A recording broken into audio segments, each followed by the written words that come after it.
How do I give myself permission to speak? It's on? Okay, thank you. Good evening, everyone. I would like to call the Committee of the Whole meeting of March 24th, 2025 to order. Good evening, everyone. My name is Diane Richima, Councillor and Chair of the General Business and Finance Committee. I would like to begin by reading a safety notice. In the event of an emergency, please evacuate council chambers to the nearest exit through the chamber doors and obey all instructions given. And if assistance is required, please see the Legislative Committee Coordinator. Once you have evacuated the building, please gather in the front parking lot outside of Town Hall. Please ensure your cell phone is on silent or turned off. And lastly, the Town of Lincoln Committee of the Whole meetings are posted on our YouTube channel. Closed captioning is available on all of our videos by selecting the closed captioning button on the bottom right of the video. Members of committee are in attendance with regrets from Councillor Pachariva and Councillor Brunet. We have staff in attendance. Additionally, we have a representative from Deloitte in attendance. Are there any declarations of interest? Seeing none, do any members have any amendments to the order of the agenda? Seeing none, we have no statutory public meeting this evening.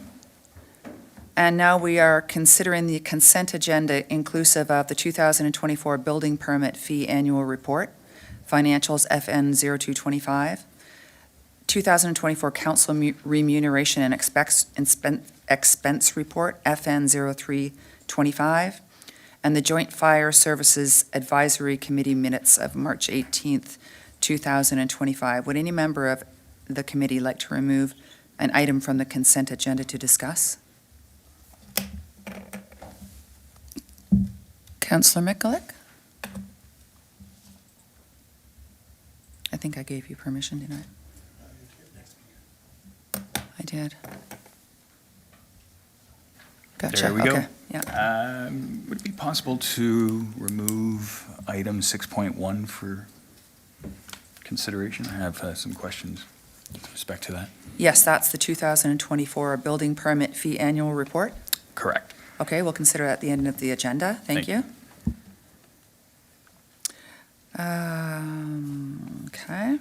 There being no further discussion, I have a motion moved by Councillor Mikulik that all items listed under the heading of consent agenda for Monday, March 24th, 2025, with the exception of the one just pulled, be adopted as recommended. So the ones being adopted right now are 2024 Council Remuneration and Expense Report and the Joint Fire Services Advisory Committee minutes of March 18th, 2025. I'll ask our Legislative Committee Coordinator, Deanna, to open the vote. Thank you. That vote is now open. Thank you.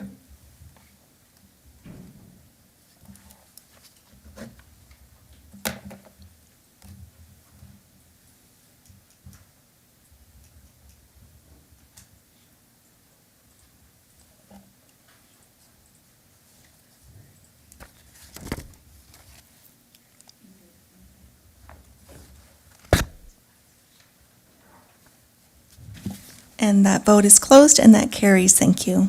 Thank you. We will now begin the general business and finance agenda. We have no delegations. We will now consider item 7.2.1, external audit plan for the fiscal year ending December 31st, 2024. We have Trevor Ferguson from Deloitte here to present the report.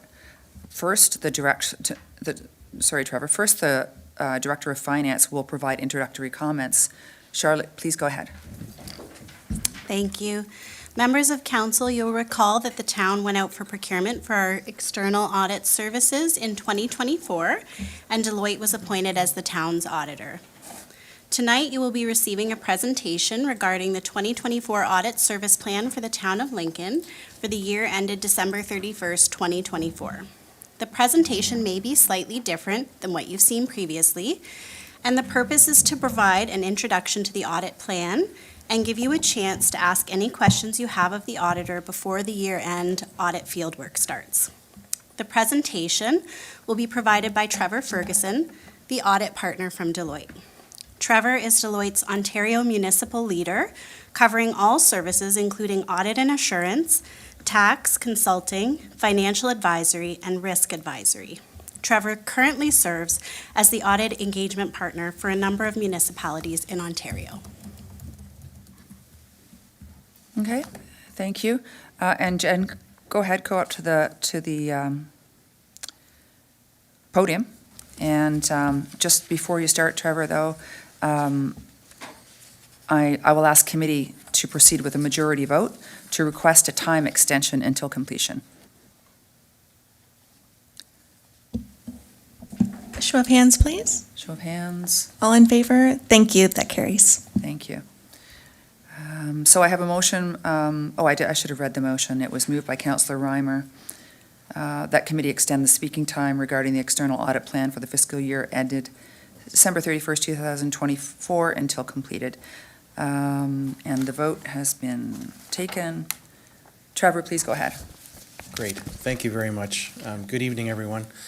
Thank you, Charlotte, for that introduction. Appreciate that. I was planning on introducing myself, but I guess I don't have to. So you've heard it from Charlotte. So pleasure to be here. Very happy to be the audit partner for the audit of the town of Lincoln. This document that was sent around earlier is our audit service plan, as Charlotte mentioned. The Canadian audit standards require us to communicate what our audit plan is going to look like on an annual basis. That can be done in many different forms. A typical Deloitte form in doing this is by providing with a copy of the audit plan, which was circulated in advance. There's also opportunities to provide a copy of our audit approach that could be just appended to our audit results document at the end, but that doesn't really allow this committee for any input and insight into our plan in advance of actually conducting the audit. So this is typically the approach that we like to follow. So what I'd like to do this evening is just walk through a couple of items in the audit plan at a reasonably high level, but just to provide you a little bit of color commentary, if you will, in terms of what our audit approach is going to look like. I welcome questions at any time. I know this is a municipal formal meeting and you often wait until the end. Please don't. If you have questions, just ask, and I would like to address them as best as I can whenever you do have them. So first I'll start by saying, just in terms of our audit scope, in terms of engagement, we have provided with the town with an engagement letter, which is very standard, that lists out our requirements as your external auditors, management's requirements, and those requirements of council. That letter has already been signed and sent back to us. All the things that are in that letter are all standard, right in accordance with, am I okay? Just move it up a little bit. There we go. Thank you. Is that better? Hopefully? Okay, great. So that letter's been signed. We've received it back. No issues there whatsoever. Now, we do follow a risk-based audit approach. And whenever an auditor talks about audit risks, that raises alarm bells. And why are we talking about audit risks? That's because we're required to follow a risk-based audit approach. We have well over 100 risks in our file. So what this means is that as part of following a risk-based audit approach, we're required to do a little bit of brainstorming and think about what kind of risks there could be that could impact our audit of your financial statements. Keeping in mind that our role as your external auditors is to provide an opinion on the fairness of the presentation of the financial statements in all material respects.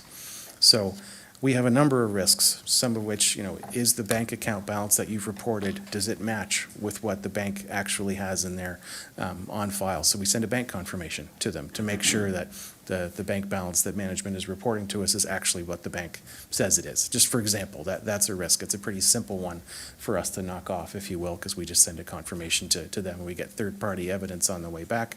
Check the box, we're done on that front. Some of the risks are a little bit more complicated.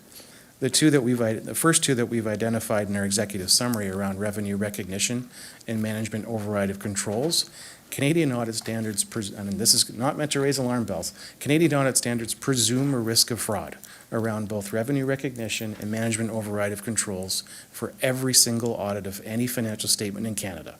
That is not unique to the town whatsoever.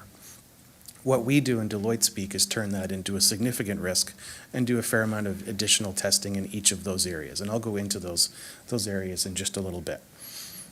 We've identified a few of our other kind of bigger risks, if you will, in the plan around management judgments and accounting estimates. There's a few new accounting standards that are coming into play this year, one of which may impact your financial statements, the other two probably won't. There is a new audit standard, which is going to impact our documentation in and around the audit work that we do for the town and its related entities. It will not impact management whatsoever. It's more of a documentation thing that's impacting our audit file. And the last one that I mentioned was just around opening balances. Because we were not the auditor of last year's financial statements, we're required to get comfort over whether sufficient appropriate audit evidence was obtained for last year's numbers, which are going to be appearing in your financial statements this year. So when you look at your financial statements, you'll have on your balance sheet, you'll have a 2024 column, but you'll also have a comparative 2023 column there. We need to make sure that enough audit work was done on those 2023 numbers to make us comfortable. So we have already completed that procedure, and we've went to your predecessor auditor and reviewed their file, and we've written a memo to our file, which I've reviewed, and I'm comfortable that the audit work was performed is sufficient enough for us to be able to rely on opening balances. I've said a lot so far, I haven't seen any questions. Is everybody okay so far? Okay. With respect to materiality, I'll just spend a second on this. So obviously, we don't test every transaction that takes place at the town over the course of the year. We would be here every single day auditing every transaction, and that's not what an audit is. An audit is testing things on a sample basis. So we've developed a preliminary materiality of $1.4 million. I'll talk to you about what that means. First of all, that's not our final materiality, that's a preliminary materiality. We will update that as part of our, as we conduct our audit and balances are completed by management. So a few things on what that means. So that's the absolute upper threshold of what we would tolerate for a misstatement. So let's say that we identified a misstatement or a combination of misstatements that added up to $2 million, for example. If those were not corrected in the town's financial statements, we would consider the financial statements to be materially misstated, and we would have to issue a qualified audit opinion. So obviously, that's not a position where anybody wants to be. We have a reporting threshold to this committee of 5% of our materiality.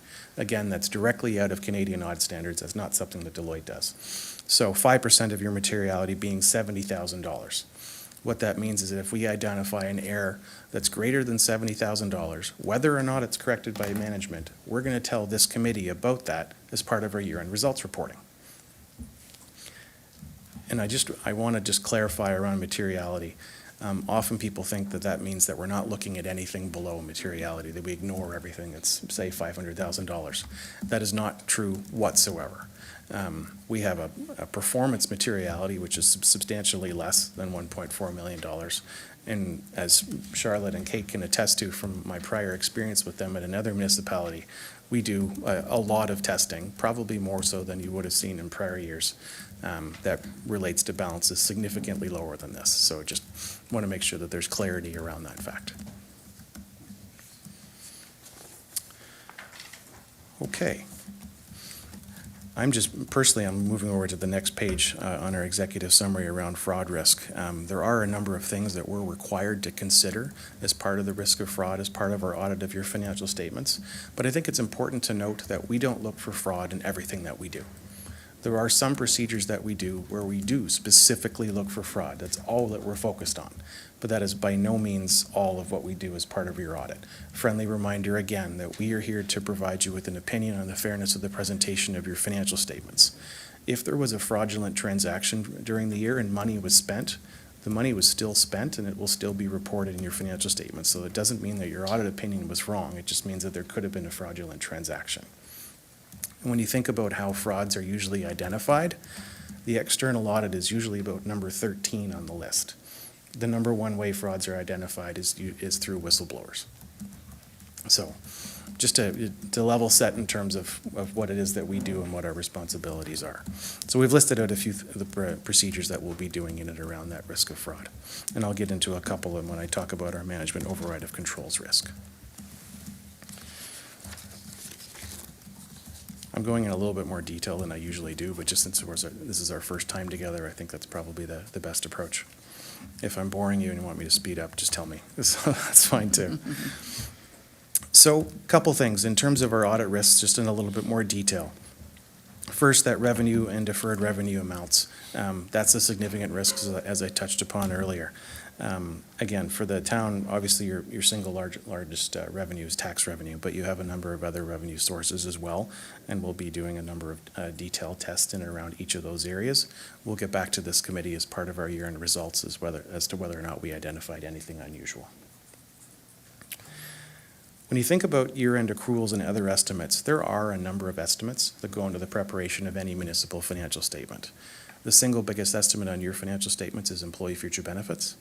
So the town has to come up with an estimate for what that future liability is going to be, and there are a lot of estimates that go into determining that number. So it's not what I would refer to as a hard number, like your cash balance, for example. It's a soft number. There's a lot of estimates that go into it. In our role as your external auditors, we're making sure that the estimates are reasonable, that they're consistent with what we're seeing across the municipal sector. We're checking to make sure that your actuary is in good standing with the Canadian Institute of Actuaries, and we're testing the data that is sent to them to make sure that it's complete and accurate.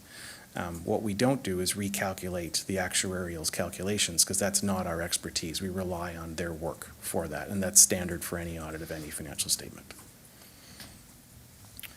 There's a number of other estimates that go into your statements when you think about accruals. If you have accruals of any nature, there could be a legal nature, there could be a severance nature, there could be all kinds of different things for which you would have an accrual for, which would be an estimate.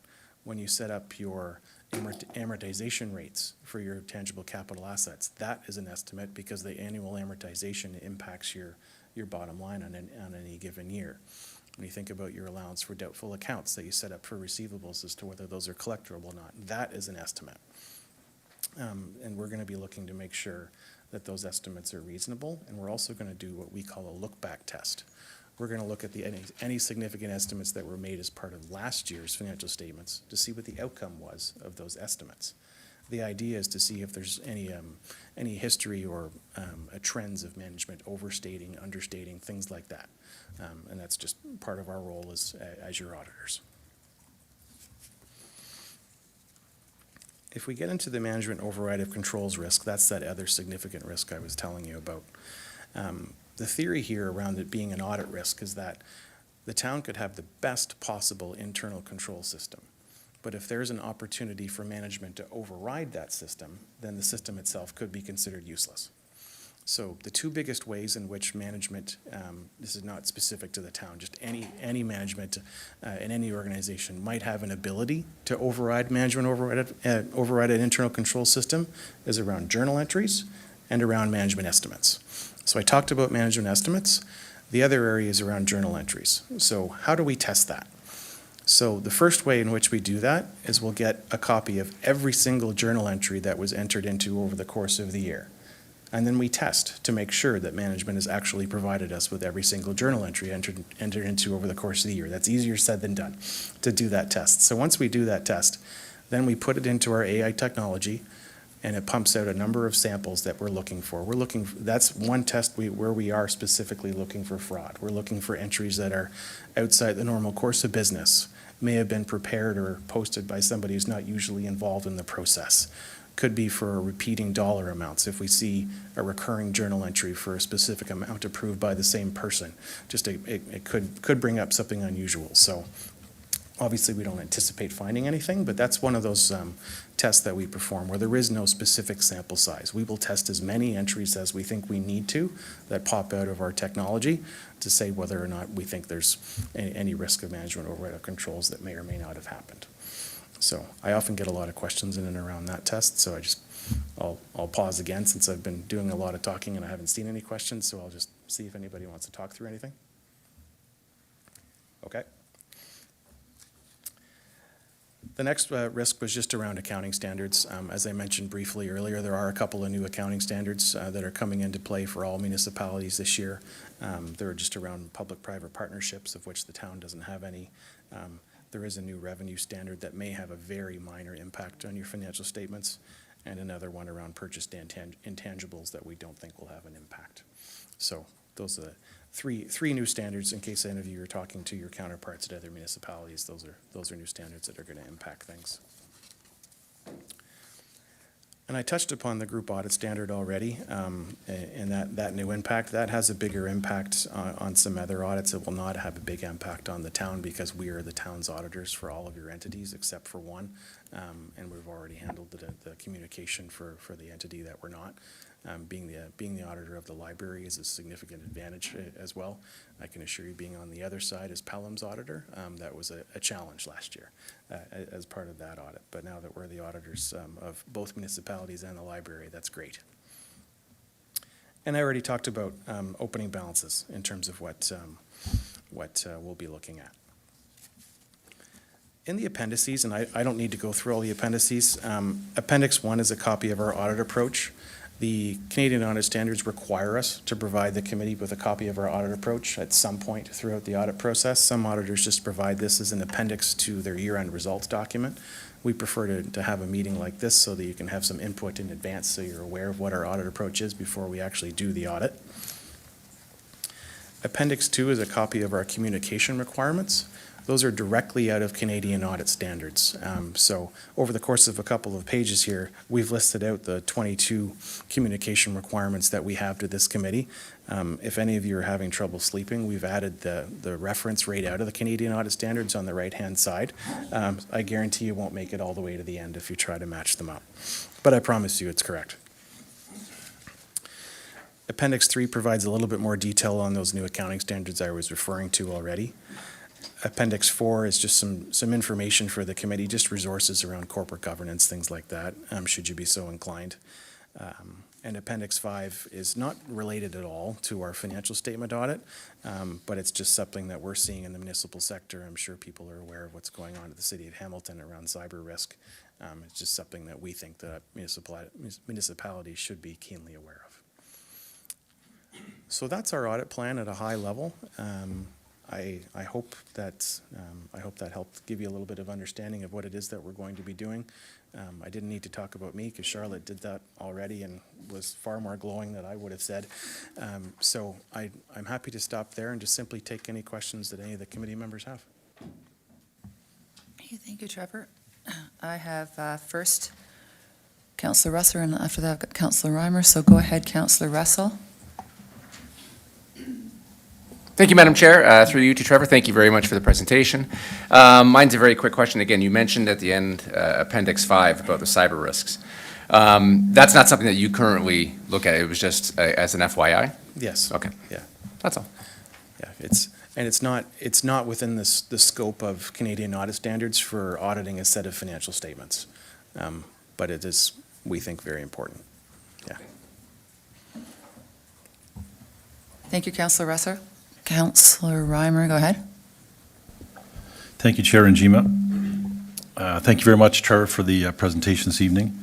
I had two questions, and Councillor Russell just asked one of them. The other one is more to curiosity. You have a diagram on Appendix 1 with your audit technology. So it's got analytics, Deloitte Connect, Deloitte Spotlight. At the bottom is the AI, artificial intelligence tool. So many of us here around the table had a pretty interesting meeting with Minister McCarthy last year at AMO with about AI. So I'll just say it was really interesting for someone who doesn't understand a lot of it. So it's more of a curiosity thing, Trevor. Is there a high level? It's just kind of neat, I guess, that we're using AI to audit. So is there something high level you can give us, or is it going to go right over our heads? Through you, Chair Njima. Some of it would go over my head, too. Okay. We rely on the technology. I don't necessarily understand all of it. We have, and I would say our use of AI is increasing. So what it is now versus what it was 5 years ago is a lot more. So for your audit, that journal entry test that I was talking about, that's generated through AI. And it has, I think it's 144 different words that it looks for in terms of journal entry descriptors. So if you pick a word that may seem a little unusual, it'll pop out an entry, for example, and it's got a number of other parameters that it uses. Another thing, we have our own kind of chat GBT, if you will. It's called Gen D. it's a Deloitte-only thing, so it's not out there in the public. We use that to summarize minutes for council minutes and meeting minutes. It is amazing the quality of how good the minute summary is, because one of our things that we have to do is to look through all the council minutes. And the reason why we do that is we're looking for any potential liabilities, whether actual numbers or contingent liabilities that maybe should be disclosed in your financial statements. So we give the Gen D parameters for things that we're looking for, thresholds of dollar amounts, whatnot, in particular words, and we've got it narrowed down for what we want for a municipal audit. And it spits something out literally in seconds, and it's fantastic technology. I can assure you our teams really like using it too. So we're going to increase the use, things like tying in financial statements, so that can all be done electronically. A click of a button. We're probably going to do that for next year's audit. There's some other pretty cool technologies too. Great. Yeah. Thank you, Trevor. Thank you, Chair Regina. Thank you, Councillor. I don't have anybody else in the queue. Guess I just have a question about when the report is going to come to us. I would defer to management. I think the end of May-ish. Through you, Chair. Tentatively, it's scheduled for June. That's when we're hoping to bring it forward, but it does kind of depend on how everything goes during the audit, everything wrapping up in a timely manner. We have subsidiaries that we consolidate into our financial statements, so hopefully all of that goes according to plan, but sometimes something unexpected could come up. But barring anything unexpected, our target is for June. Thank you. Well, I don't see any other questions for you, Trevor. So I have a motion moved by Councillor Russell that committee approve the external audit plan for the fiscal year ending December 31st, 2024, as presented by Deloitte. I will ask our legislative committee coordinator to open the vote. Thank you. That vote is open.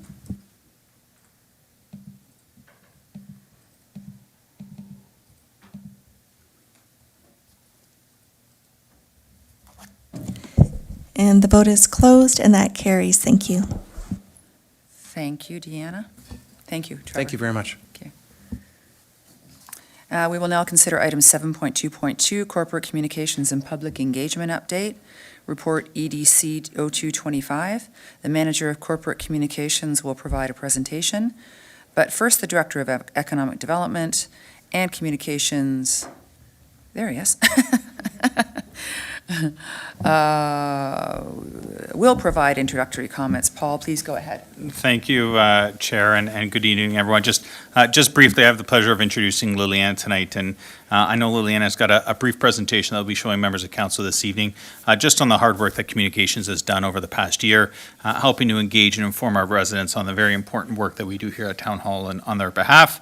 And with that, I know Liliana is going to introduce a couple of members of the team, but Madam Chair, look forward to any questions that council may have this evening. And with that, Liliana, thank you for everything, and over to you. So thank you. Thank you. Thank you very much. Good evening, members of council.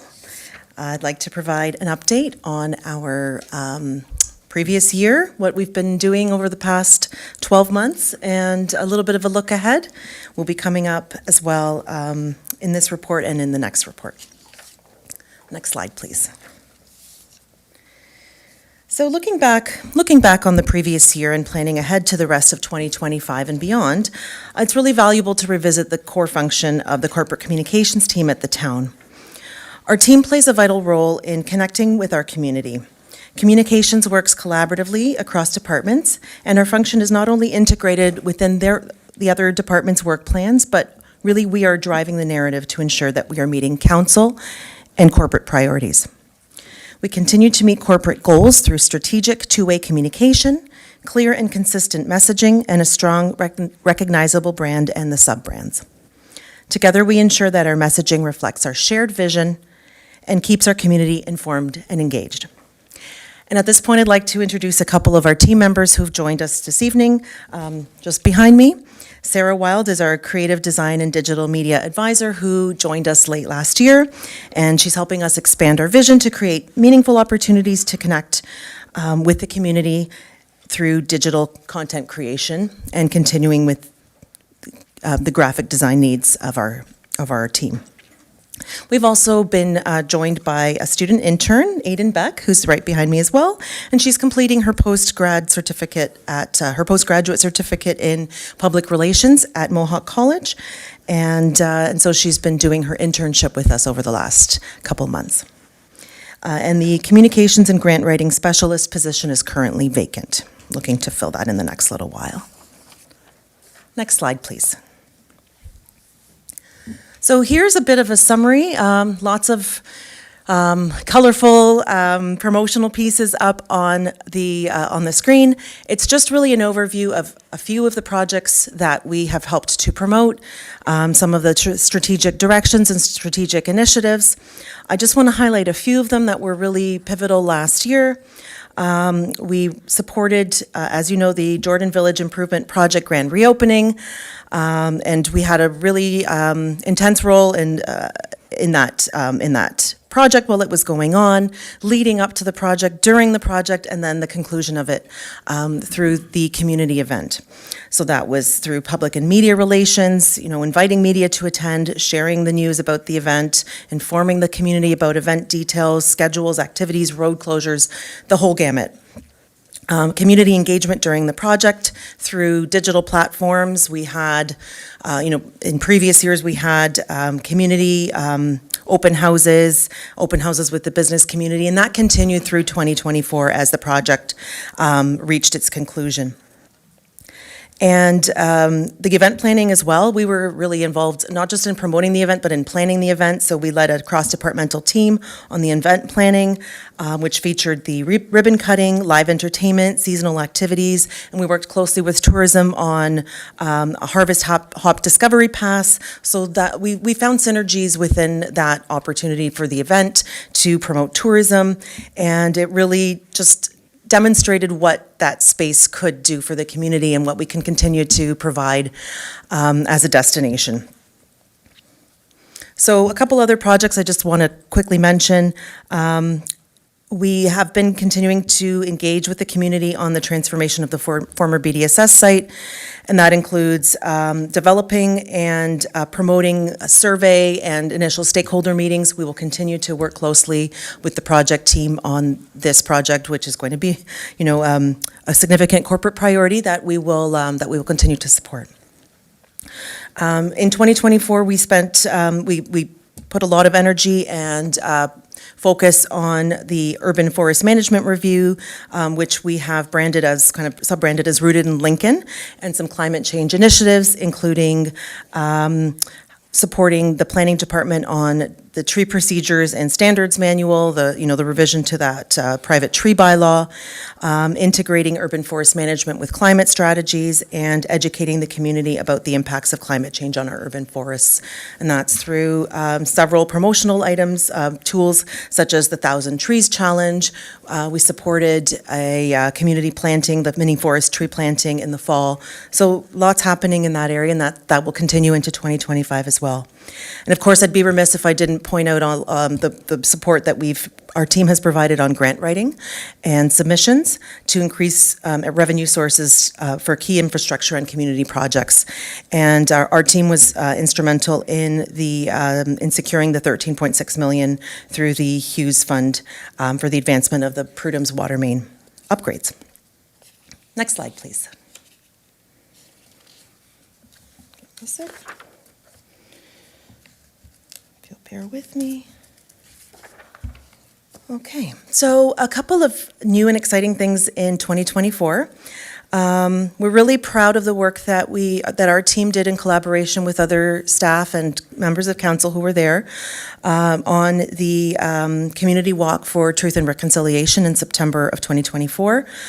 This event was brand new for the community, and it was so well received. It was, I know for our team and even personally, it was just absolutely so rewarding to see everyone come out there and all of our efforts and come to fruition, and to see so many people supporting such an important moment.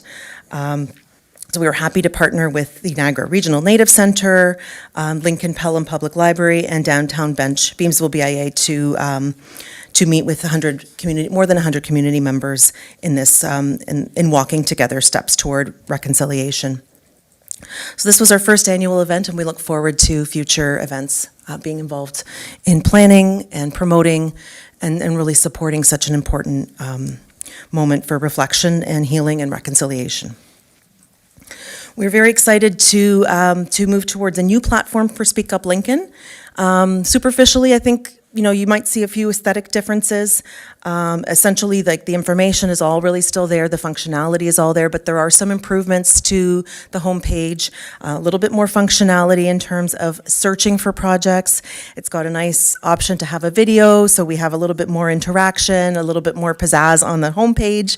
And it also offers a few more digital engagement tools, which we are slowly starting to explore. And I think there's a couple opportunities that'll come up during the year where we can explore some of the new tools that are available to us that really help provide a more user-friendly and engaging experience for those who wish to engage and provide input on our initiatives. I also wanted to point out that we launched our corporate LinkedIn page in mid-2024, and this is really tailored towards specific audiences, such as the business community, government relations, so we use it extensively for government relations and advocacy, recruitment, of course, as you think LinkedIn is really a professional type of audience, and really celebrating successes throughout the community and throughout the town. Next slide, please. So a lot of data here on Speak Up Lincoln. I won't go through everything, but I'll just kind of as a summary mention that we really are continuing to see significant growth in terms of visitors, in terms of engagement. We had a couple very engaging projects last year. BDSS kind of blew everything out of the water. That one was quite, we had a lot of engagement on that survey.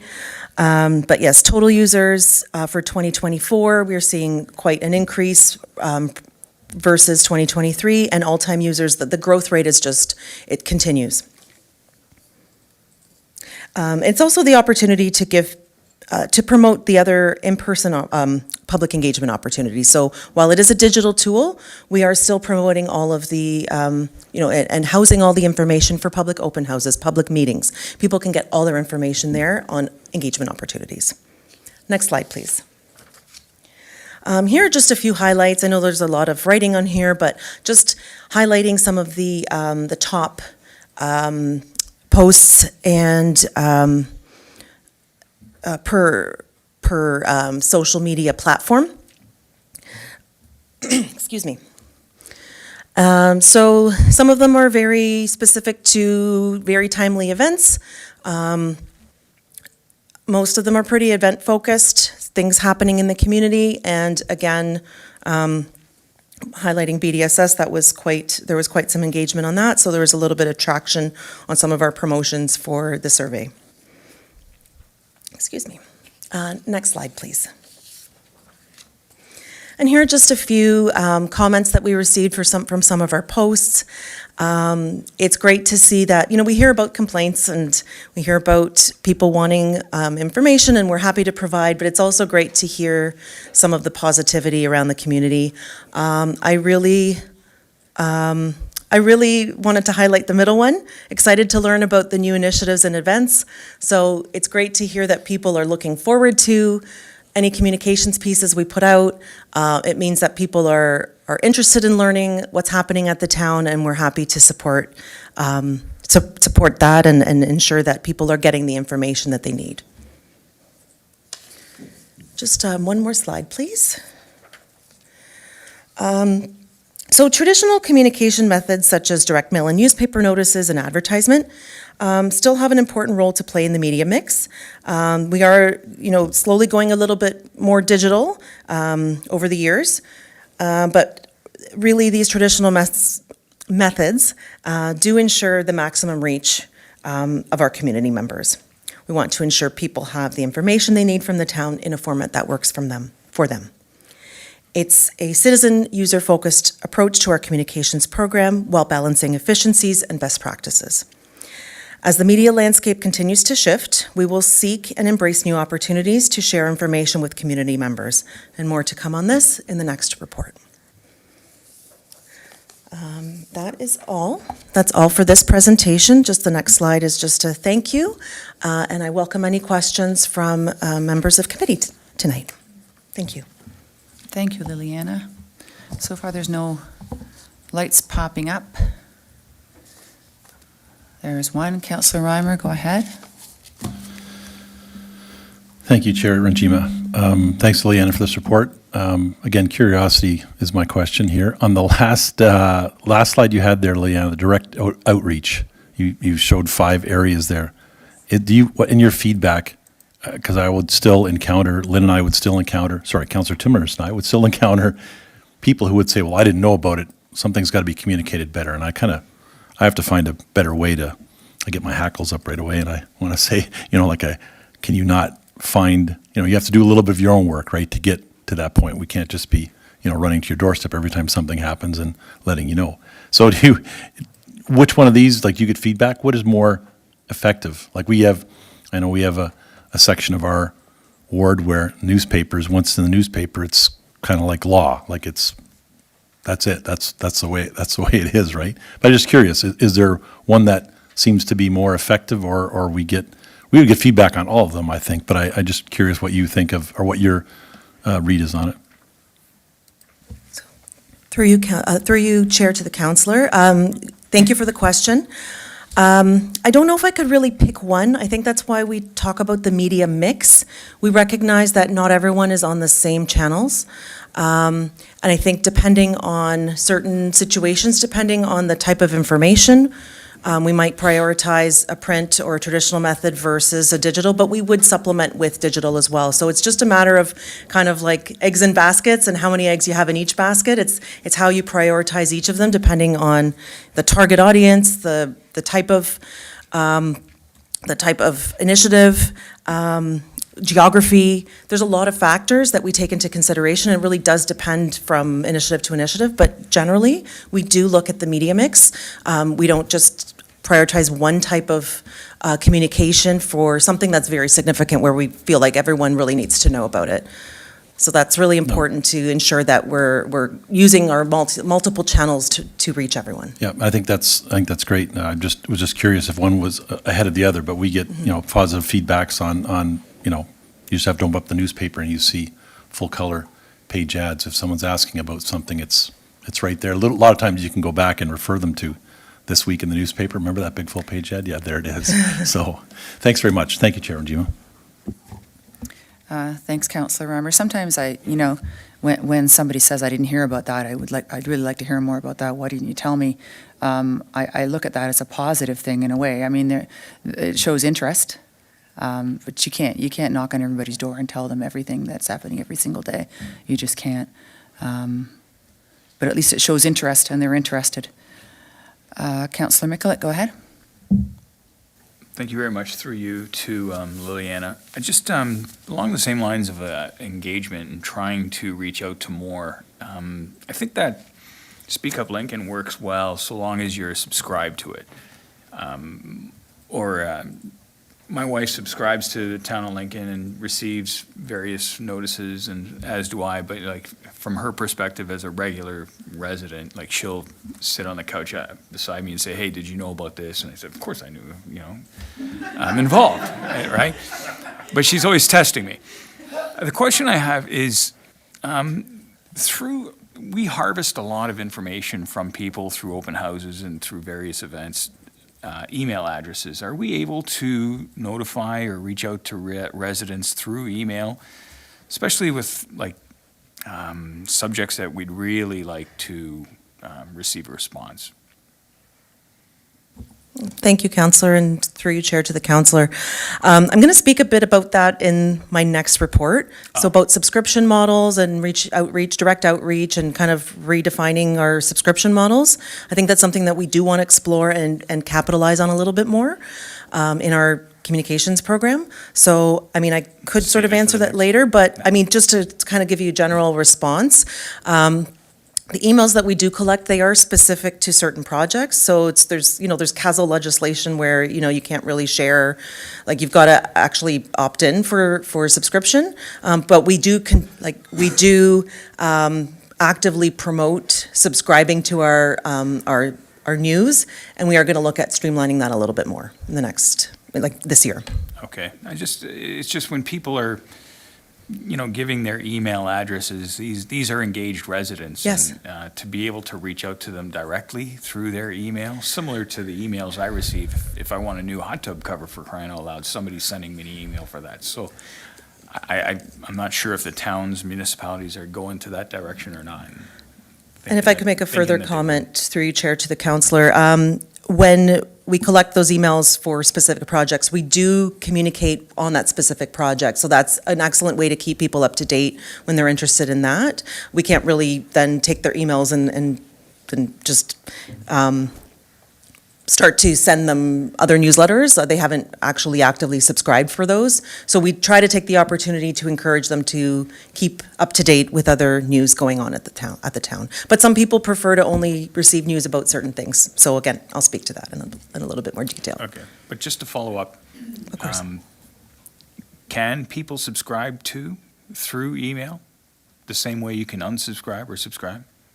Is that a possibility in the future? Through you, Chair, to the council, they already can.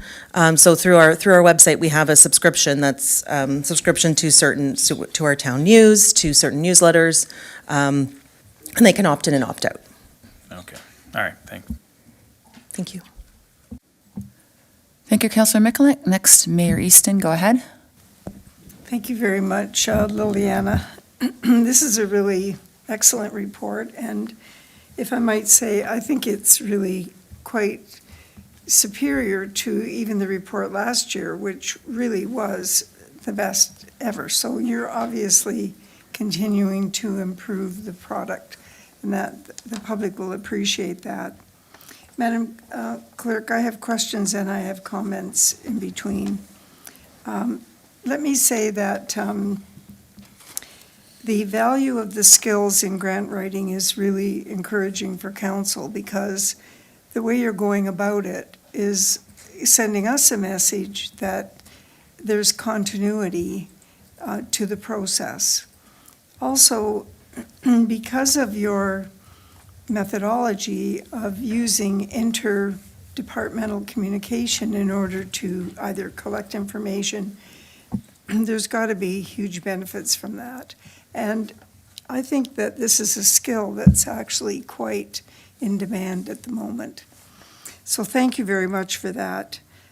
It appears, and the CAO may want to jump in with this, but it appears that this evaluation of the work cycles that's come about because of Bill 185 is causing you to compress your work and maybe opportunities, because you are saying, well, we know that work gets done in a certain manner, therefore we don't need to have 3 newsletters, 2 will be fine.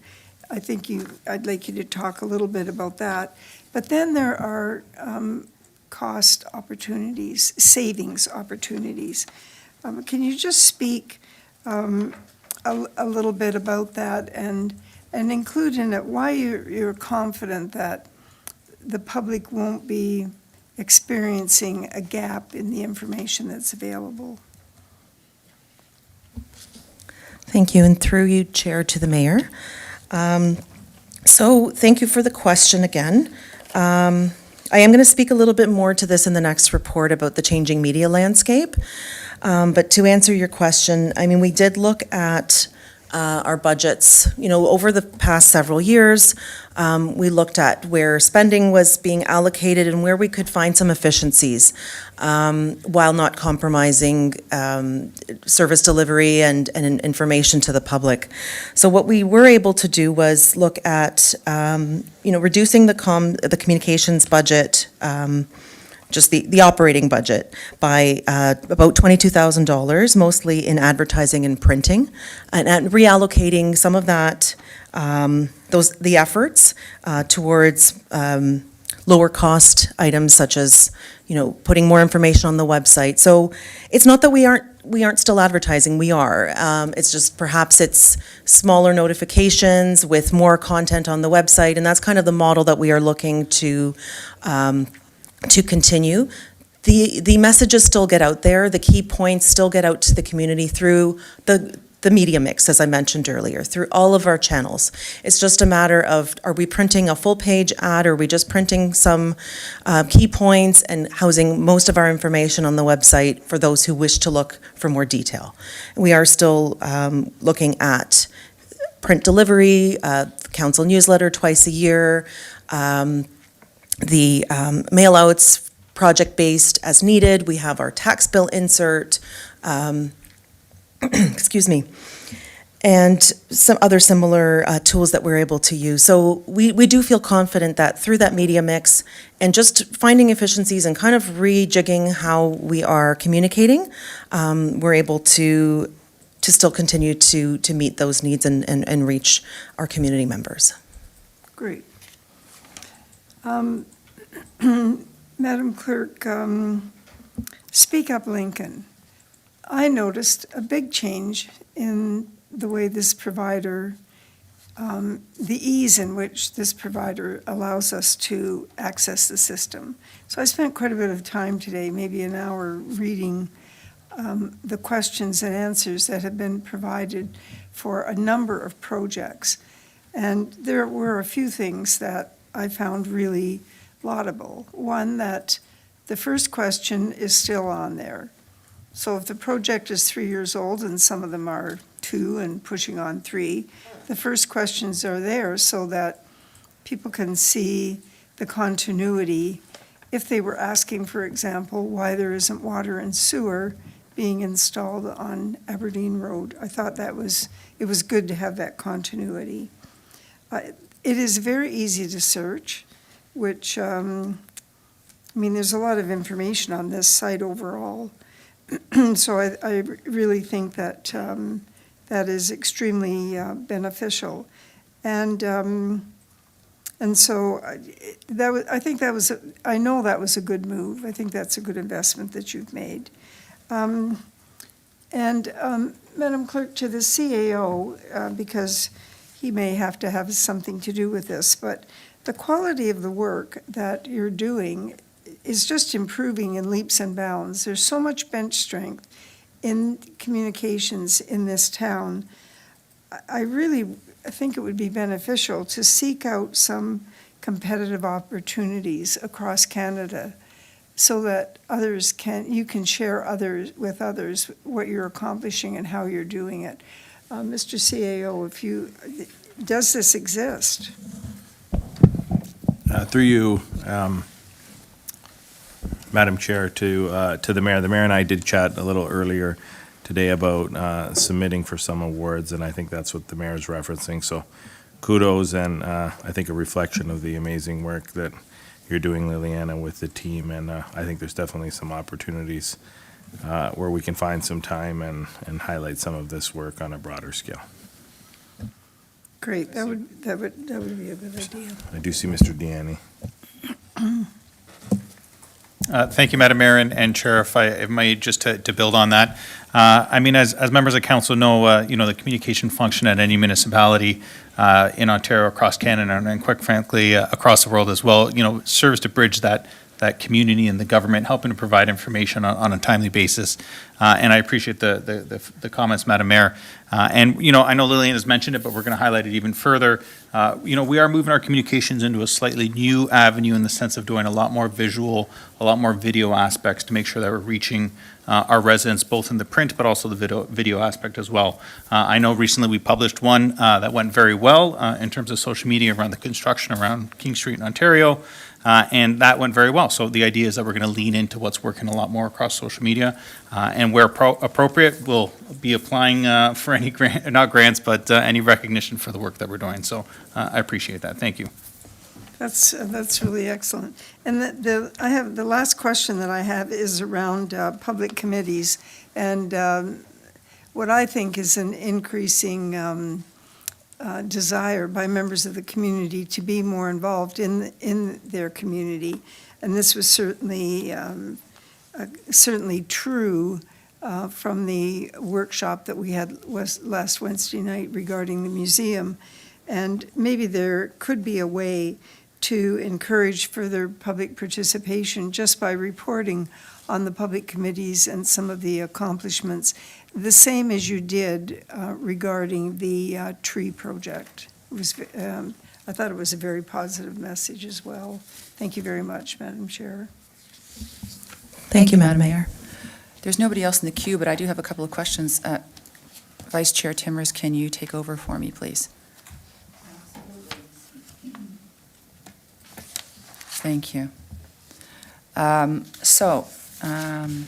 of my questions is, and I really, in the Appendix A, I think it is, let me check. Yeah, it's in Appendix A where the users of Speak Up Lincoln are listed. I think that means 35 points, it's in the, on page 2, it says 35.6 thousand total users. Does that mean uses? Yeah, thank you. Thank you, Chair. That is just the number, so if you look above, it's January to December 2024. So those are just the 2024 numbers. So those are the total users in 2024. And then the number below it is the total all-time users. So that's the difference. And then when we showed the percentage increases, so the first number, that 35,000 total users in 2024, that's 25% higher than the total number in 2023. And then the number below it with the total, like all-time users, that just shows the growth rate. The number, the 28% growth rate, that's just the percentage increase. Yeah, it's great. I mean, obviously, it's very well received. I'm wondering, because maybe I'm not completely getting it, but we don't even have 30,000 people in Lincoln. So is that the number of people, like how do you track? Oh, it would be uses, yes. So to answer that question, yes. Oh, It's okay. not the number of people, it's how many times It was used. it was used. Accessed. Correct, Yeah, okay. correct. All Yeah, right, that thank makes you. sense. I Yeah. figured that. I wasn't really sure how we track it. Do we track it, obviously, if I click on it 18 times a day, it tallies up 18 uses, right? So, correct. It would, if, I don't know that it does that just in a day, but if someone's using it several times a year, it would it would calculate it as different uses. Okay. Like, they'd have to leave the site and go back into it. Like, if you have the browser open, it's going to count as one use. Yeah, Yeah. okay. Well, obviously, it's being very well received, and people are using it, which is great. Thank you. And my second question, Madam Chair? Go ahead, Chair. Thank you. For the hard copy newsletters that go out, Yes. 20,000 hard copy newsletters, now it's going out twice a year. How do we get feedback on how people are receiving that?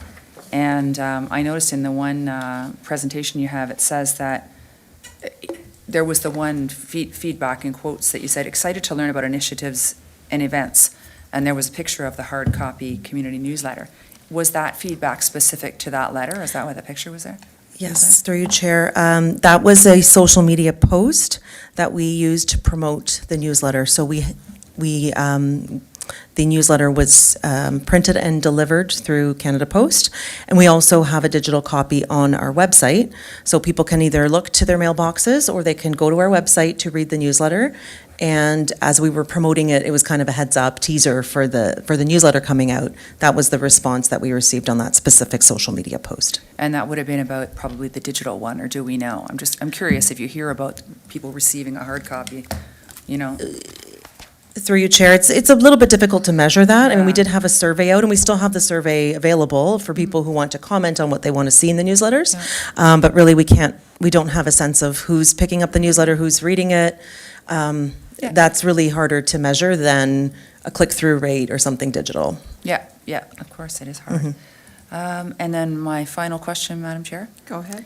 At one point, I remember sending you a picture that I saw of it was, pumpkins that you can put on your porch for accessibility, and different colored pumpkins mean different things. Yes.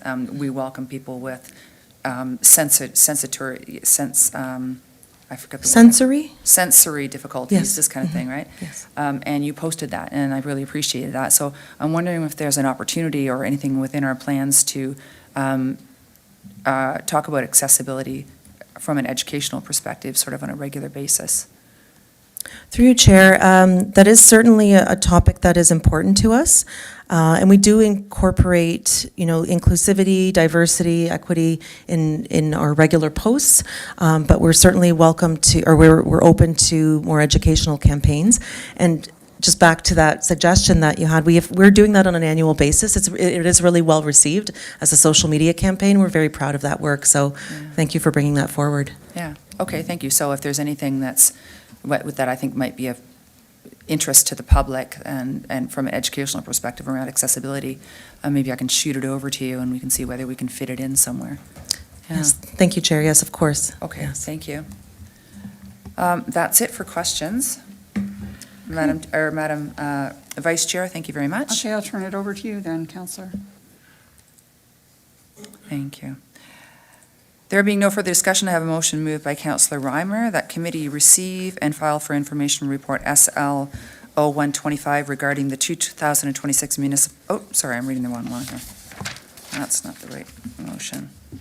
I have a motion moved by Councillor Murray that committee receive and file report EDC 0225 and associated presentation regarding corporate communications and public engagement update and communication highlights 2024 attached as Appendix A.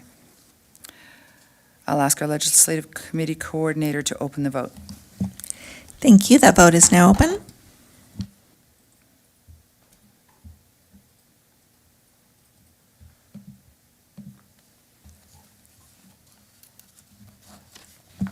And the vote is closed, and that carries. Thank you. Thank you, Deanna. We will now consider item 7.2.3, communicating with the community in a changing media landscape, report EDC 0325. The Manager of Corporate Communications will now provide a presentation. Liliana, please go ahead. Thank you. And just wait for the presentation. Okay, I see it. There we go. And thanks again, everyone, members of council. I'll just take a few minutes to go through this. It's quite a brief presentation, and it does kind of overlap with the previous presentation. But it is a little bit more forward-looking and kind of answers some of the questions that have come up. So this report outlines strategies for adapting municipal communications to the evolving media landscape.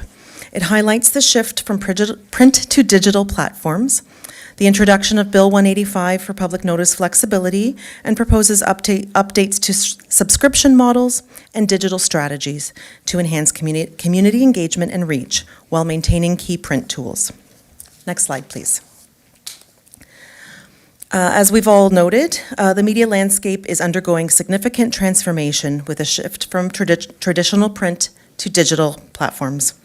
In September 2023, Metroland declared bankruptcy, impacting more than 70 weekly newspapers, including Grimsby Lincoln News. This transition to digital-only formats has had implications for municipal communications, as many local governments, including the town of Lincoln, have historically relied on print publications for public notices, community updates, and event announcements. In response to these changes, we continue to reassess our advertising and information sharing strategies to ensure continued engagement with residents. Next slide, please. The province's Bill 185 introduced modernized public notice requirements, and it allowed municipalities to post notices on their websites if a local print newspaper is unavailable. This legislative update provides greater flexibility in public communication, reducing reliance on print media, and ensures transparency and accessibility. We see this shift as aligning with broader digital transformation trends, with governments increasingly leveraging online platforms for public engagement, of which we are one, and we are actively in this group. We have many of these tools already in place, as well as the basis for expanding our already well-established digital network. In February 2024, Council approved amendments to the public notice policy to optimize and enhance the Town of Lincoln's website or online publications, where the Municipal Act does not prescribe that a newspaper must be used for public notice. And I'll speak to this more in depth on an upcoming slide. Next slide, please. So with an evolving digital landscape, municipalities must navigate an overload of information and shifting audience behaviors. Ways we can enhance communication effectiveness include some of the items that I've noted above, and I'll just speak a little bit in detail on each of them. So in terms of capitalizing on owned media, what we mean by owned media is those that we have control over. We have control over our websites. We have control over direct email through newsletters, through e-newsletters. We have control over our social media accounts.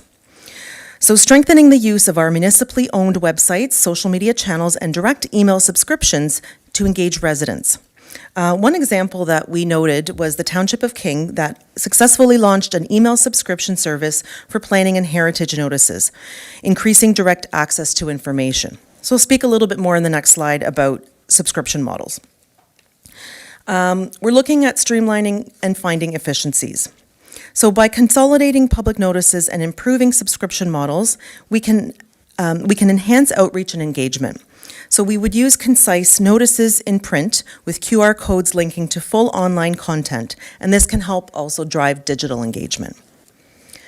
And we look to explore the digital space even further, so expanding into emerging digital formats, such as more e-newsletters, digital advertising, and interactive content. I know Director Gianni spoke a bit more about video, this interactive content which is more engaging. People are engaging more in video, in more interactive content, and that's where we are looking to go. And that will ensure broader and more frequent community engagement. Next slide, please. So as I spoke to earlier, Council approved amendments to the public notice policy to optimize and enhance the Town of Lincoln's website or online publications, where the Municipal Act does not prescribe that a newspaper must be used for public notice. This public notice policy aligns with digital-first approaches, which includes statutory planning and heritage notices on the town's website. As mentioned earlier, the regular newspaper notices would then just list recent notices and drive the public to the website for the full version and encourage a subscription service. Next slide, please. So as we're looking to expand our news subscription at lincoln.ca, we do this to segment audiences for more relevant communication to them. So we would move from general news updates to more tailored types of news. Members of the public could then choose as few or as many categories as they wish.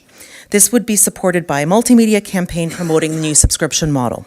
So potential categories include media releases and public service announcements, emergency weather alerts and advisories, planning and heritage notices, road closures and service interruptions, newsletters, and we already have some subscription models or registration options for the various e-newsletters that we have, including community news, recreation, economic development, the museum, and the last one that we've already got a separate subscription for is Keep It Clear Updates. So basically, we're looking at segmenting the subscription model a little bit further to ensure that people are getting the news that they wish to receive.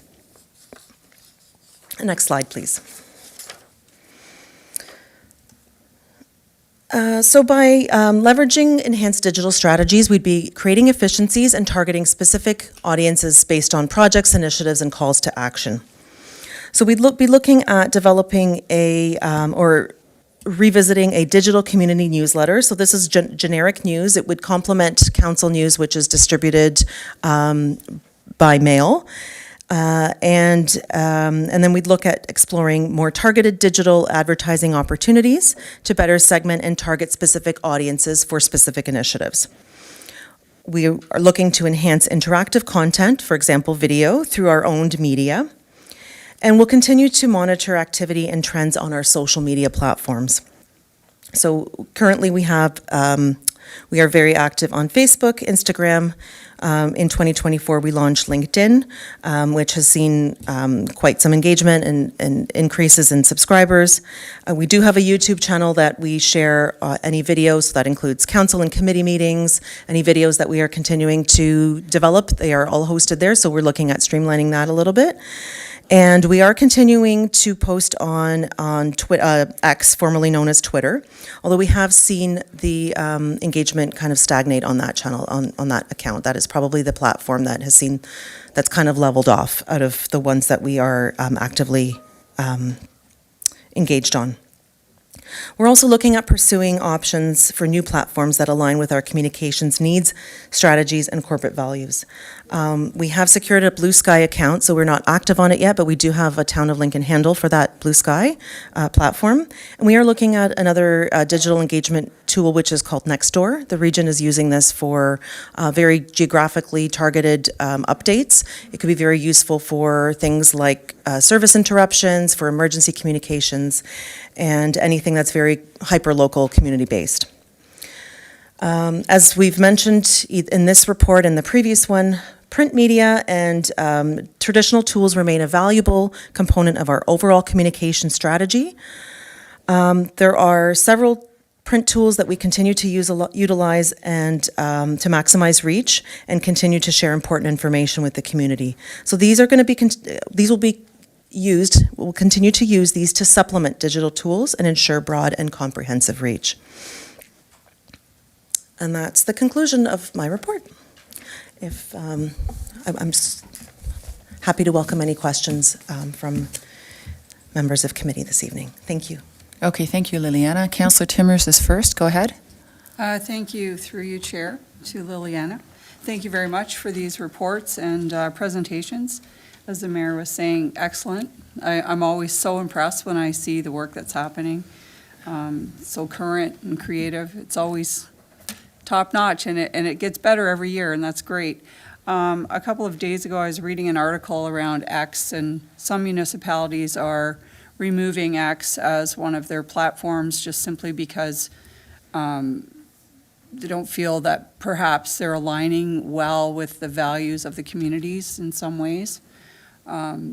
You had noted in the report, and you also said that engagement is dropped. Well, we could see the number. So what are we doing with that? Are we looking to remove that piece of social network or media?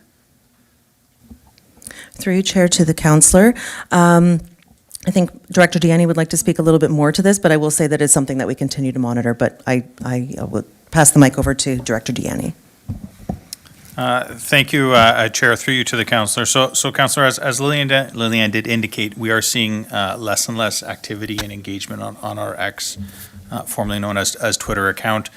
We still have it active, and we are still posting a little bit on it, but as Lilian indicated, we're really trying to identify what's our best bang for our buck, and we're seeing less and less engagement on X. So it is something that we're open to discussing both internally with the CEO and with the CL team in terms of what we do next with it. But completely shutting it down and not using it anymore is on the table. Okay, all right. Thank you very much. And just a comment around the video, the little clip video that came out with one of our staff members. I really think that is something that people want to see. They can put a face to the staff person and listen and hear about what's happening right on the ground. And I think that's really a great way to go, and I could see that becoming very popular. So I just had those comments for you. Thank you, Councillor, and through you, Chair, to the councillor. I completely concur. We are seeing that as a way to humanize the projects that we're working on and to better understand what some of the components are. We really think that it goes a long way to bridge some of the gaps between the work that we're doing and the community. And we're really seeing great results from it. And so we are looking to continue in that vein. Thank you. That's great. Well, thank you. Thank you, Chair. Thank you, Councillor Timmers. Councillor Russell, you're next. Thank you, Madam Chair. Through you to Liliana or to Director Deanne or CAO. Great presentation. I'm just wondering, and actually Councilor Reimer brought it up earlier about AI. And I'm wondering if any of our staff are doing any training at all to understand some of the algorithms of how data is pulled into AI so that as we start moving towards that as one of the main mediums, that we can stay on top of it to make sure that our feeds are going through in the proper way. Thank you, and through you, Chair, to the councillor. That is something that we are looking at. We have altered the way that we post when we post. We do use a tool called Hootsuite, which I'm sure some of you are familiar with. There are a lot of social media planning platforms, and they do advise on when the best times are to post. But we're also seeing that algorithms favor certain types of content, and if you post too frequently or not frequently enough, then the algorithms will favor certain types of content. So we are looking at, do we post things as a story? Do we post them at certain times? What's the frequency? So that is something that is part of our social media strategy and our planning for everything that we do, for all of the initiatives that we, all the campaigns that we plan, for general posts. So it is something that's top of mind and that we do continue to encourage in terms of training, any tools that are available through these platforms. We look for opportunities to continue to be trained in AI and social media trends. So that is something that is top of mind for our team. Okay, and so are we doing any like specific AI training? Or do we have anything planned coming up? I'll defer to Director Deanne.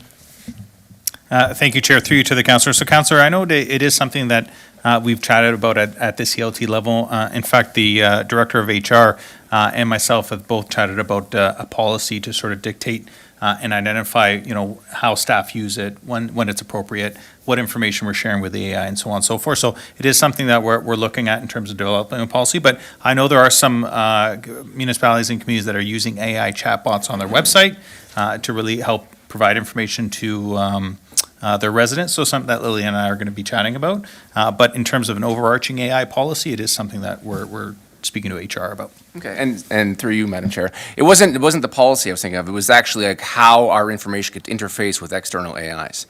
And that, again, just to make sure that as it is starting, or as they become more prominent, which it is happening daily, that, again, our information is always merging at the top, and it is like maintained as one of the higher pieces of information that's going to be logged and summarized by all those AIs.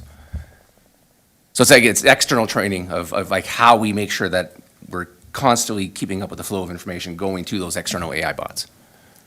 Yes, and through you, Chair, to the councillor, that is something that is top of mind for us. We haven't started that training yet, but it is something that we are exploring. Okay, thank you. Thank you, Madam Chair. Thank you, Councillor Russell. There's nobody else in the queue. So thank you for your presentation, Liliana. There being no further discussion, I have a motion moved by Councillor Timmers that committee receive and file for information report EDC 0325, an associated presentation regarding communicating with the community in a changing media landscape. I will now ask our Legislative Committee Coordinator, Deanna, to open the vote. Thank you, Chair. That vote is now open.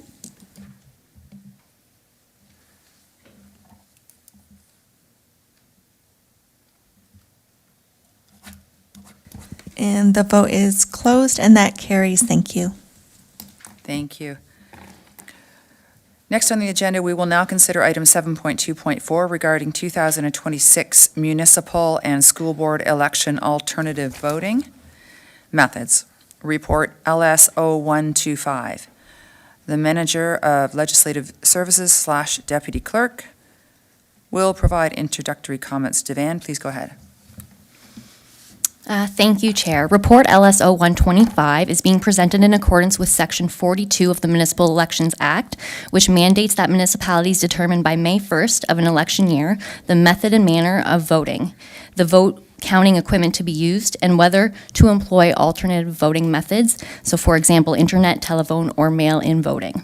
While the official deadline for this report is to be considered by May 1st, 2026, it is crucial for municipalities to proactively decide on their voting methods well ahead of time to ensure that vendors are secured to provide the necessary services. Additionally, this will allow the town to potentially benefit from cost-sharing opportunities with interested local area municipalities through a joint municipal RFP. For the 2026 municipal and school board elections, staff are recommending the use of paper ballots with tabulators, so the traditional method used, as well as internet voting. Both methods proved successful in 2018 and 2022 elections, and staff are confident that with effective communication and engagement, both these options, internet and the traditional method, will continue to serve its voters. So with that, I'll take any questions. Thank you. Thank you, Devan. Councillor Murray is first. Thank you very much, Chair. Through you to our Deputy Clerk. So as you said, it's very similar to what we did in previous elections. Is the window of opportunity for voting online the same as well, or has that been expanded to longer, or? Thank you, and through you, Chair. We are proposing a similar approach, so that advanced voting would be for internet as well, so that would close before the election day. So very much the same as before. Okay. That's excellent. correct, thank you. Thank you very much, Chair. Appreciate that. Thank you, Councillor Murray. So far, there's nobody else in the queue. That's great. Still nobody else in the queue, so I will ask Vice Chair Timmers to take over the chair just for a moment. Go ahead, Chair Regima. Thank you. So my question is through to, I guess, to you, Devan, through the Vice Chair. It started off as a question. As I read through the report, I saw that there's reference to accessibility and that the accessibility committee is always consulted around elections.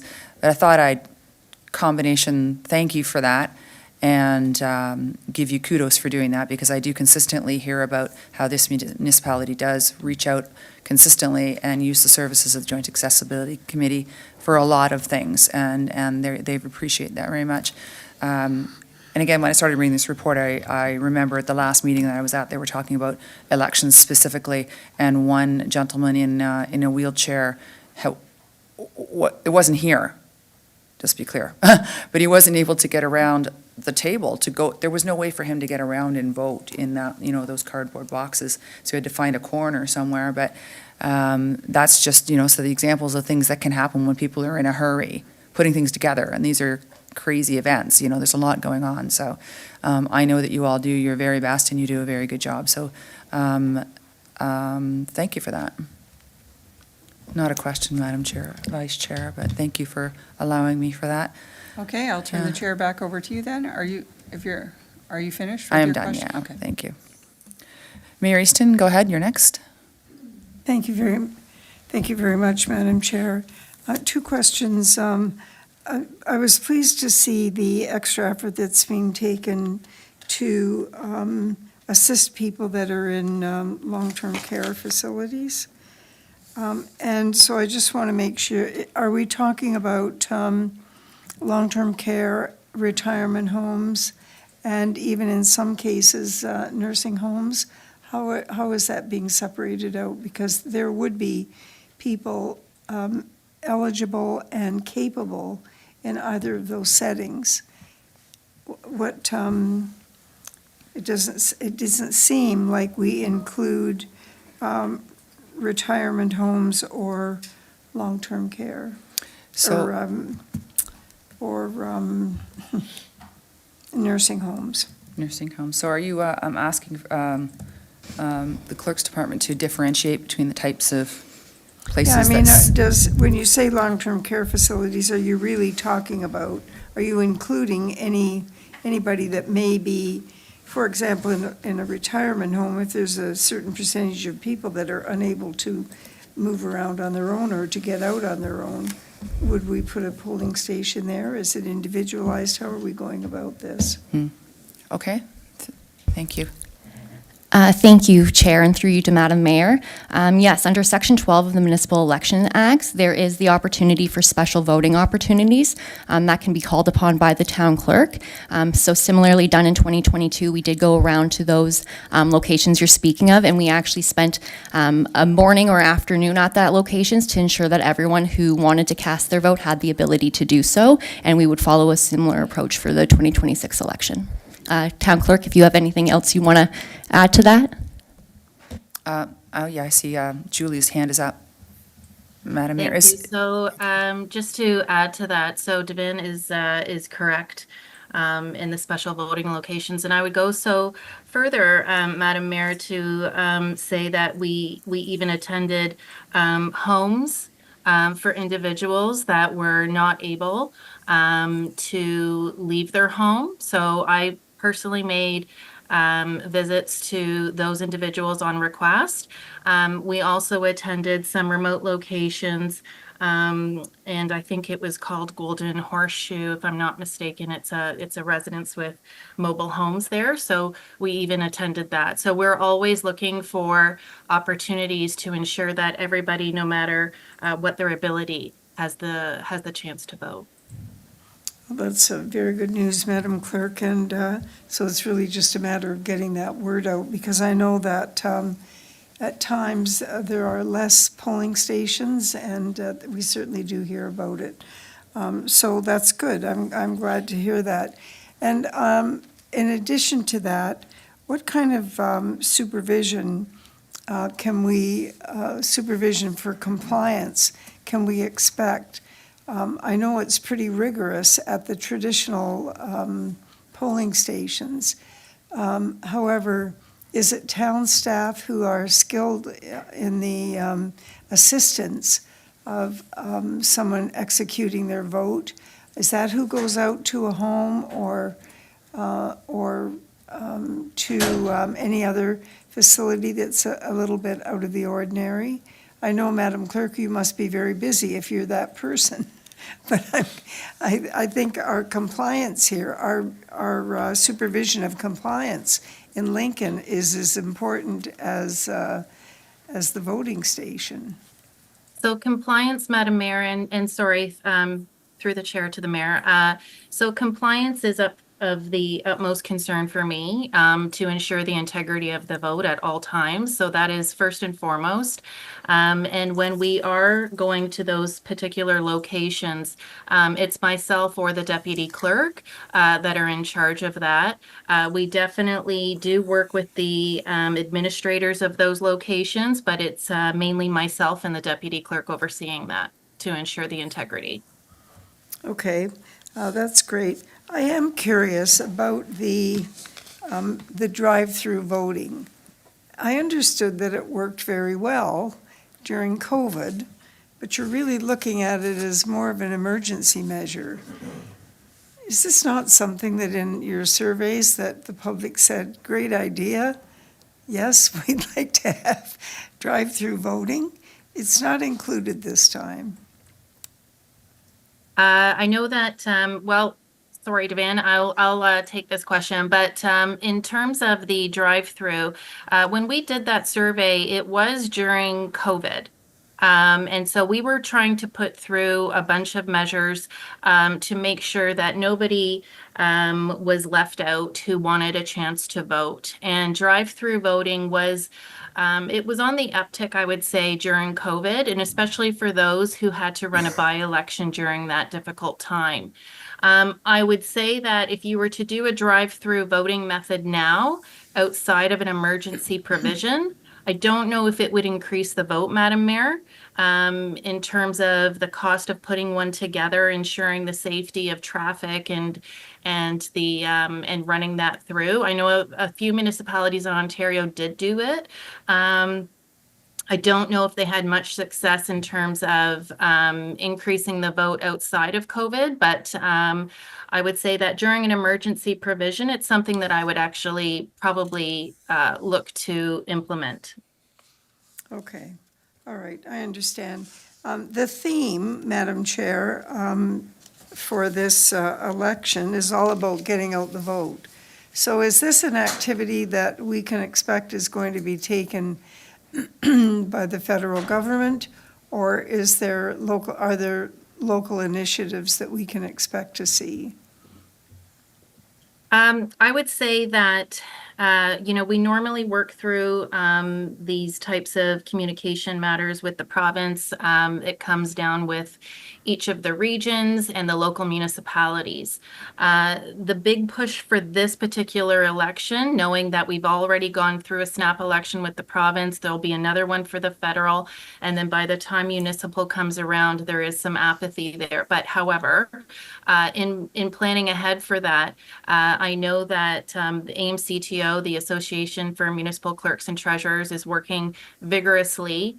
I'm also on a task force panel for Ontario, really looking at what we can do better in terms of getting information out to voters, communicating early, making sure that residents have everything that they need ahead of time. And so lots of communication efforts will be done through education and awareness, workshops, candidate nights, all of that. Madam Clerk, Madam Chair, I think we should have that bit that the clerk just carried out, put on a video and start playing it now. Thank you very much, Madam Clerk, and for your due diligence. Much appreciated. Thank you. It's not on my own. It's also with the deputy clerk, so thank you to her too. Yes, thank you. And thank you for your questions, Madam Mayor. And to everyone else also. There being no further discussion, I have a motion moved by Councillor Reimer that committee receive and file for discussion Report LS 0125 regarding the 2026 municipal and school board election alternative voting methods, and that committee recommends the approval of the following voting methods for the 2026 municipal and school board election. Bullet 1, paper ballots with tabulators, bracket traditional, bracket available during specified advanced voting and election day, and internet voting, bracket available during specified advanced voting only. That committee directs the town clerk to bring forward the necessary bylaw to council to establish alternative voting methods and to permit advanced voting as per the Municipal Elections Act 1996, and that committee authorized the town clerk to proceed in a joint municipal RFP process with interested local municipalities for an election voting method and equipment for the 2026 municipal and school board election. I will now ask our legislative committee coordinator to open the vote. Thank you, Chair. That vote is now open.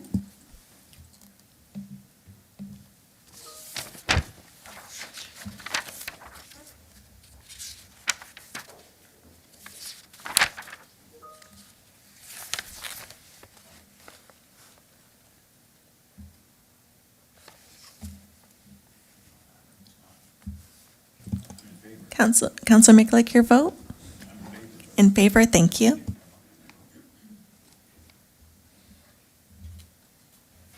And that vote is closed, and that carries, thank you. Okay, great. So next on the agenda, we're going back to the item from the consent agenda, being the 2024 building permit fee annual report. Councillor Mikulik, you asked us to pull that.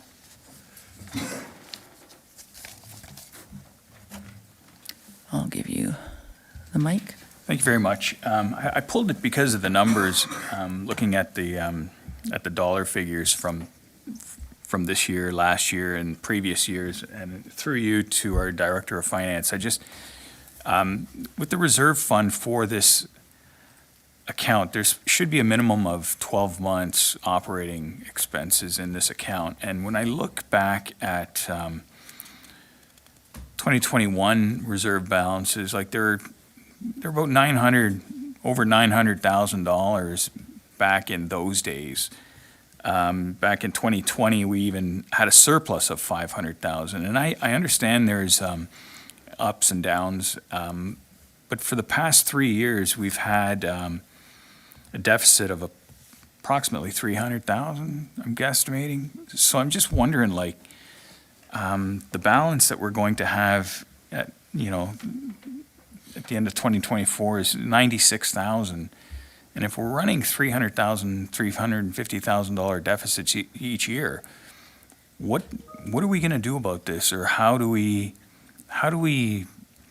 manage this from a financial perspective? Are you going to take this one, Charlotte? Okay, go ahead.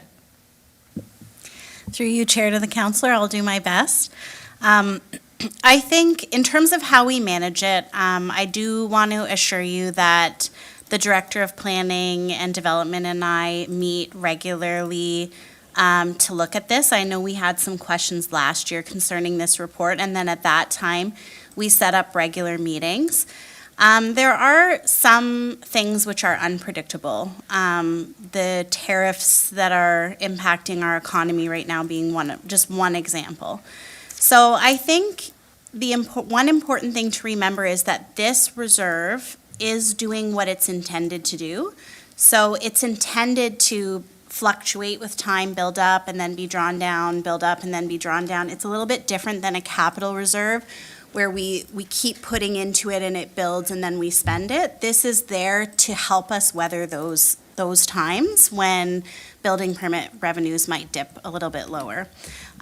It is something that we're keeping an eye on because we don't want it to get to that place where, we might not have enough in it if there is a year of shortfall. But I would say right now, we're still just looking over the next few months. Like I know, for example, at the end of 2024, we had a big surge in planning revenues. And the way that typically happens is you get the planning revenues in first, and then you start to you start to see building permit revenues peak after that. So they pay their planning fees and then the permits come out later. So I would say we're still at the stage where we're keeping an eye on it to see where it goes in the next few months and see if we start to see it pick up. I know they're keeping an eye on costs. We're doing a deep dive and making sure all of the interdepartmental and interfunctional expenses are reasonable. So I think in terms of when you're saying how do we manage this, I think we are managing it by keeping an eye. We did our building permit fee study in 2022, which is still not that long ago, so we're trying to still see if we start to see the impact of that because of the dip that we had in building permits revenues, we haven't really seen the full impact of those new fees, right? Because we had a little bit of a dip there due to what was going on in the economy. So I think right now, I would still recommend that we keep an eye on it for the next little while. But I do assure you that we're doing that internally as staff. And that would be my recommendation right now. Okay, thank you for that, Charlotte. CEO has his mic on, so he wants to speak to this also. Through you, Madam Chair, I think the only thing I'd add, and I know we had a bit of a brief conversation earlier with Councillor Mikulik, but I was speaking with Matt and Charlotte and Andrew, our CBO, and at a meeting last week of all the regional CBOs, this was one of the items that was discussed, and it's something being experienced across all municipalities. So I think, we probably maybe can come to you and give you a bit of an update mid-year, see how things are doing. I think that's a thought amongst a lot of the CBOs who are doing similar reports to their respective councils as well.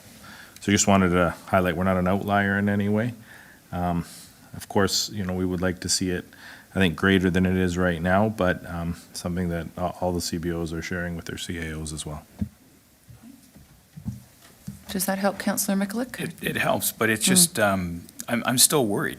I still feel worried. We hear the building activity report, and it seems to be on an upward trajectory, yet this is not necessarily on an upward trajectory, this reserve fund balance. So if the trend continues, because you mentioned tariffs and the effects, right, that's relatively new within the last 2 months. So if things are worse and our balance is currently 96,000 and we have another $300,000 deficit, what do we do when there's no reserve balance left, where would we draw funds to fund this reserve fund? Charlotte, you comfortable with that question? Yes. Thank you. Thank you through you, Chair, to the counselor. I mean, the building department is designed to be self-sustaining. So at the end of the day, if this becomes prolonged and, we found that we weren't recovering our fees, we would have to relook at our fees. In the meantime, if there's a short-term shortfall in the funds that are available, it would essentially borrow against our operating, like it would basically borrow from the tax levy, but then it would repay it when it recovers. So we would temporarily do something like that, like maybe within a 1-year time frame, and then we would have to be looking at things. But right now, I would say we're still not at that place, but I did want to just mention that it is a self-sustaining department by nature. So we're always looking at what are the costs of running the building department, and then the building permit fees are to recover those costs. Okay, through you, I just bring it up amongst all my counselors here, when it comes time to review budgets and when it comes time to review spending, that the money's not really coming in through building activity. So that's the concern that I have. And if this is supposed to be a self-sufficient, actually surplus driven, that's not happening. So I think we got to be cautious. That's just my observations from this, but thank you. Thank you for that. Okay, I don't see any other questions. Councillor Russell, go ahead. Thank you, Madam Chair. Through you to the CAO, just a quick question along the lines of Councillor Miklik. When is the next report on building activity or projected building activity coming that we can expect?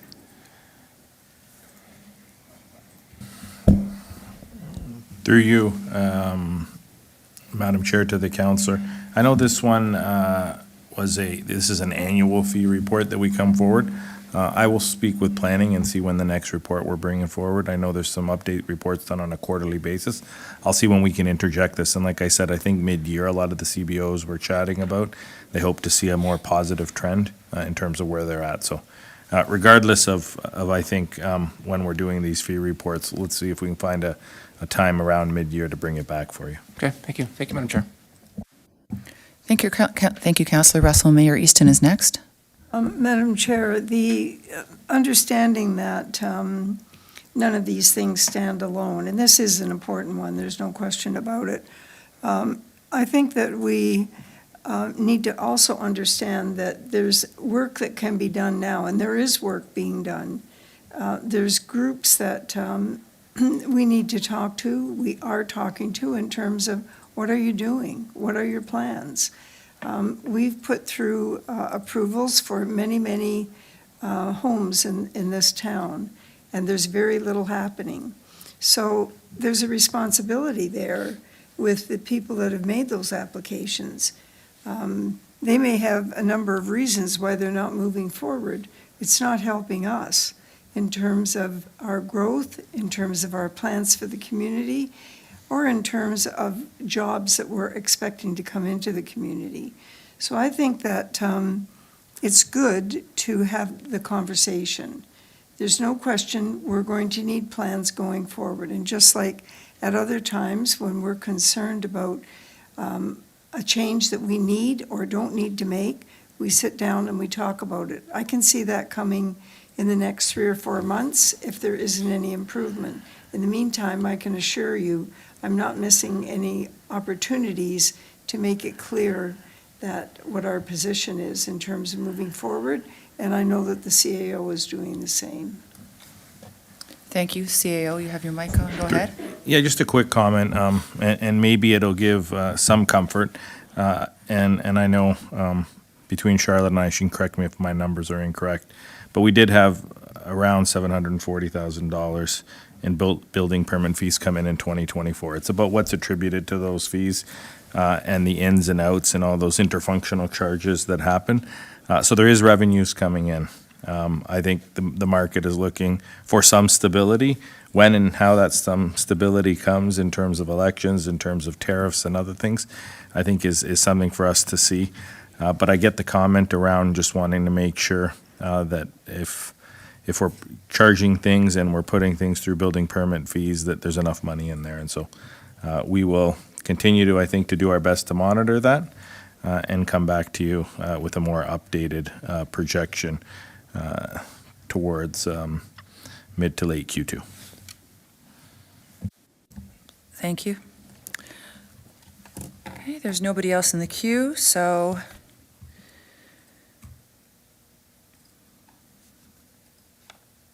as there are no further reports for the General Business and Finance Committee agenda, I will ask the Legislative Committee Coordinator to transition to our next committee agenda. Thank you, Chair. We're just going to do the motion for that item, which I can read. Is that Right. committee receive and file report FN 0225 regarding 2024 building permit fee annual report financials. Could I please get a mover for that? Councilor Russell, thank you.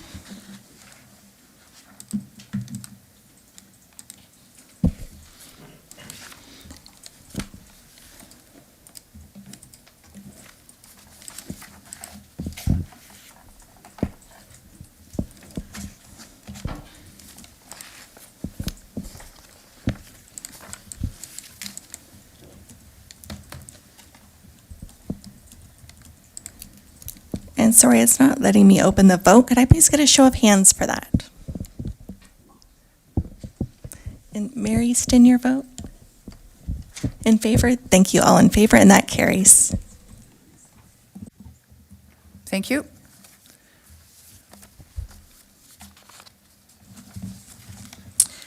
And at this time, I will be moving the gavel to Councillor and Chair Mike Mikulik to assume the chair this time for the Community Services and Infrastructure Committee agenda.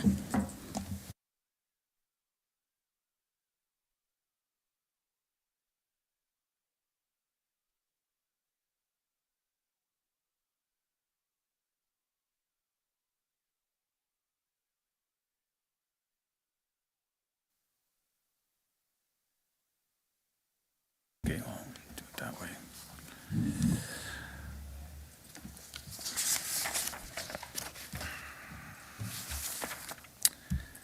Okay, thank you. We will now begin the Community Services and Infrastructure Committee agenda. Item 8.1, delegations. We have no delegations. Item 8.2, reports. We will now consider Report EDC 01-25, Town of Lincoln Museum and Cultural Center 2024 Annual Report. In attendance to provide a presentation is the Senior Curator, Museum Operations and Events. Prior to the presentation, the Director of Economic Development and Communications will provide introductory comments. Paul, busy night. Please go ahead. Thank you, Chair, and good evening again, everyone. It's a pleasure to have Ms. Rosma here tonight to discuss the exciting activities and initiatives our museum and culture team undertook in 2024.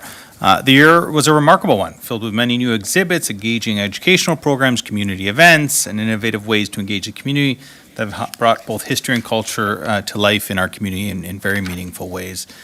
Coming off a successful workshop last week, Olivia will also talk about the successes of our last strategic plan.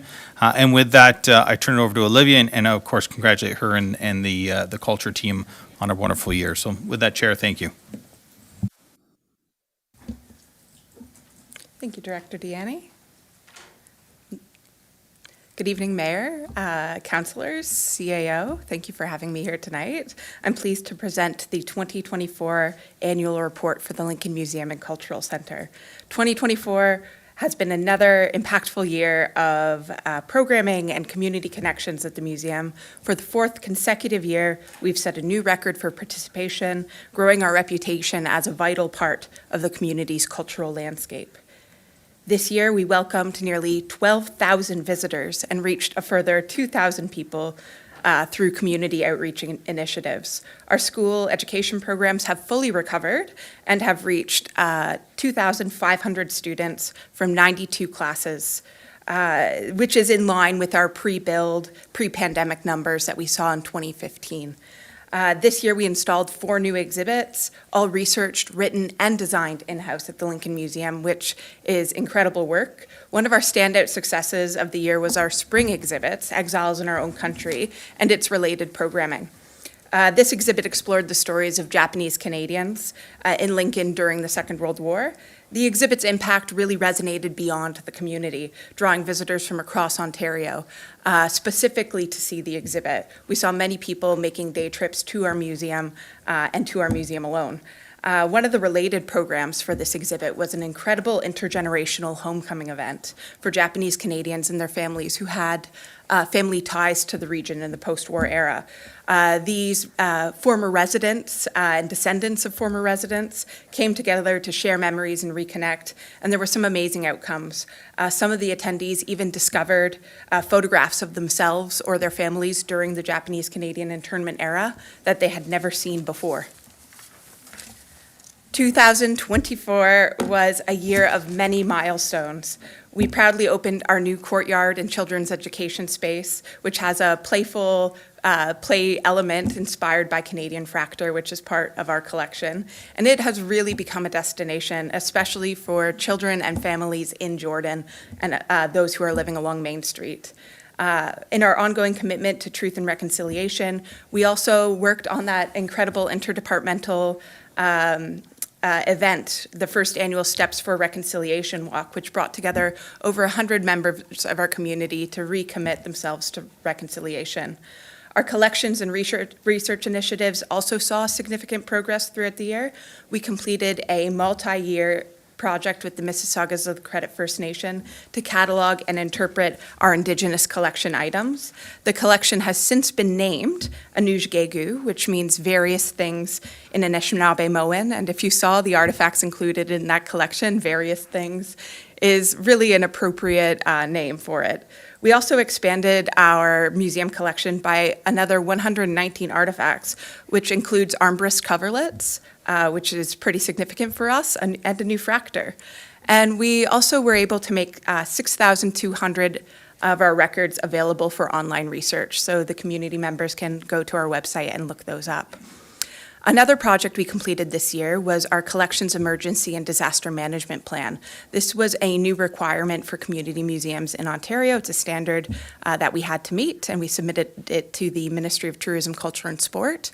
As part of this disaster management plan, we also struck a very innovative resource sharing agreement with other museums in Niagara, including the St. Catharines Museum. So in the case of a collections-related disaster, a flood, a fire, a pipe burst, we'd be able to mobilize staff members and share resources between museum staff and trade collection staffs from across Niagara. I also wanted to take this opportunity in front of you today to talk a bit about the museum in 2025. 2025, we're well into it now, also promises to be a very exciting year for the museum. This year, we're really working on laying the groundwork for activations for the new upcoming Soho-Risson Park. We're developing new school programming to reach audiences beyond that grade 3 that we always do. We'll also be developing self-guided and led tours that connect the park to our site. The full series of programming related to this new park site should be set to launch in 2026. As a part of this project, we're also introducing incredible artistic wayfinding markers designed by local Anishinaabe artist Ryan Woodruff, and it's inspired by the Salmon Run. So you should be able to follow these markers from the museum site and also follow them from our partners at the NPCA of Balls Falls, and the markers will lead everybody to the park site, and they're going to be shaped like salmon. It's pretty spectacular. Additionally, this year, we're collaborating on a placekeeping project with the Mississaugas of the Credit First Nation to install education signage throughout the town of Lincoln related to the Neutral Nation and our treaties. These signs are incredible. They were written and designed by museum staff alongside our collaborators and partners, and they are interactive. They will include audio elements, art. They'll have art elements that only appear when it rains, and other interpretive features that really activate the signs and bring history to life. This year is also the end of our first strategic plan. The museum has undergone an incredible transformation. Moving to our state-of-the-art facility in 2021 marked the beginning of this era. It's enabled us to lead these innovative exhibitions and programs that engage our audience so successfully. Despite challenges, and there have been many, including pandemics and major construction, the museum has achieved record-breaking attendance and engagement year after year, and these successes really reflect the resilience that defines Lincoln's museum, but also the community of Lincoln and the people who live here. So as we close out 2020 to 2025 strategic period, we're proud to have completed or made meaningful progress on all 36 of our strategic plan action items. Since 2019 and the beginning of this strategic period, our program and event participation has grown by 321%. Our exhibit visitation has grown by 819%. We've held over 400 public programs and events on our site, and we've reached a further 14,000 people in our community and further afield through outreach events and programs and workshops. These numbers highlight our impact, but our true success lies in the connections that we fostered, the stories that we've shared, and what we've learned along the way. None of this would be possible without our incredible museum team, past and present, our volunteers, our partners, our supporters. So thank you all for your dedication and your belief in us and what we do. The future of our museum is bright. With the completion of the Jordan Village Improvement Project and new opportunities on the horizon, we look forward to continuing to grow and evolve and change with our community. Thank you. Thank you very much, Olivia. Wow, that we didn't even ask for an extension in time for that, and she gave us a lot of information there. Do members of council have any questions they'd like to ask Olivia? Councillor Timmers. Thank you, through you, Chair. Fabulous report. Thank you, Olivia. I always get really excited when I see these reports. And back in 2020, I remember the strategic plan that came forward, and it seemed almost so out there, and there was so much that you know to try to achieve. It almost seemed almost impossible for some points. And it's incredible the work that's happened and where we are today. It's amazing and something we sure can be proud of. I just wanted to ask a question about the interpretive signage. So those sound really interesting. Do you have an idea of how many and where, any idea of locations at this point, or is that not figured out yet? Yes, I can speak to that through you, Chair, to the councillor. Oh, Chair, sorry. The signage will be spread throughout the town of Lincoln. We're planning to install a treaty recognition sign in all town of Lincoln parks, as well as throughout the town, rooted in areas that make sense, signage that reflects certain teachings. For example, we'll have signage related to teachings about water and lakes by Charles Daly. Up in Kinsman Park, we'll have signage related to forests. And of course, we'll have many signs along that trail and the cultural corridor in the park on the museum site and up near Bells Falls. No, that's great. I look forward to seeing those, so thank you. Thank you, Olivia. Thank you, Chair. Mary Easton, go ahead. Just continuing on from Councillor Timmer's comments, this is really a watershed year, Olivia, and last Wednesday night certainly was a demonstration of that in terms of the relationship between the staff and where this museum is going, along with your advisory committee. There's a few things that I'm hoping that you'll build on as time goes on. The one relates to the signage that you're planning. Today, when I was looking through Speak Up Lincoln, I saw several questions about Soar Raison Park, and they were answered very clearly and very simply. And I noticed in this report that you have language here on page 93, and my question is, whether or not you plan to include that language in a very consistent way, because what I'm seeing is that people are a little bit nervous. They're not quite sure what this means. There's a lot of, at times, Mr. Chairman, there's a lot of upset that goes on across the province. There's disruptions regarding Indigenous relations. We've had a very, very fortunate experience, and I think a lot of the credit has to go to the staff, our senior staff, the CAO and our directors, for ensuring that we have a good, positive relationship. But in these postings that you're doing, whether they're on a sign, whether it's the explanation to a question, or even in this report, you're evolving a language that is very positive, very clear, Mr. Chairman, and I think very demonstrative of just exactly where we're going. I'm sure that was your intent. How do you want us to receive this information? Will we see it more often? Do you believe that it will help us to make our community more comfortable with this plan that we have in place to support truth and reconciliation? Yeah, absolutely. I can speak to that through your chair to the mayor.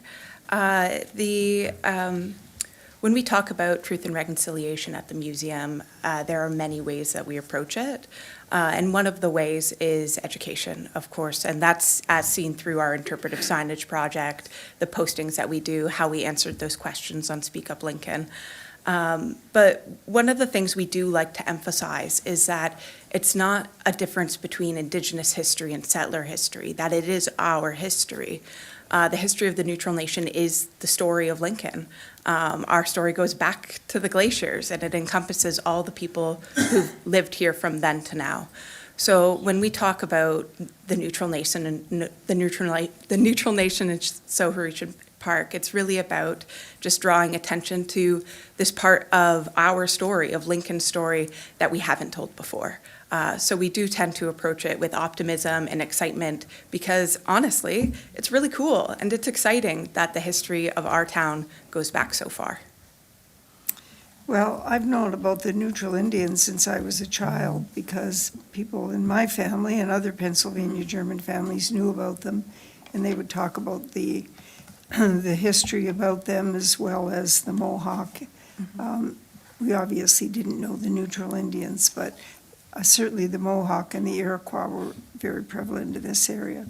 The next area that I want to touch on, Mr. Chairman, is about the involvement of the public in what we're seeing right now. And it goes back to what Councillor Timmers was saying, the kind of progress that has been made. And we saw this last Wednesday night when the members of the committee took leadership roles with council. And they've been very engaged, as far as I can see, in the public engagement that takes place at the openings. There's a great deal of pride that people are expressing by the fact that they show up and they are so interested and enthusiastic.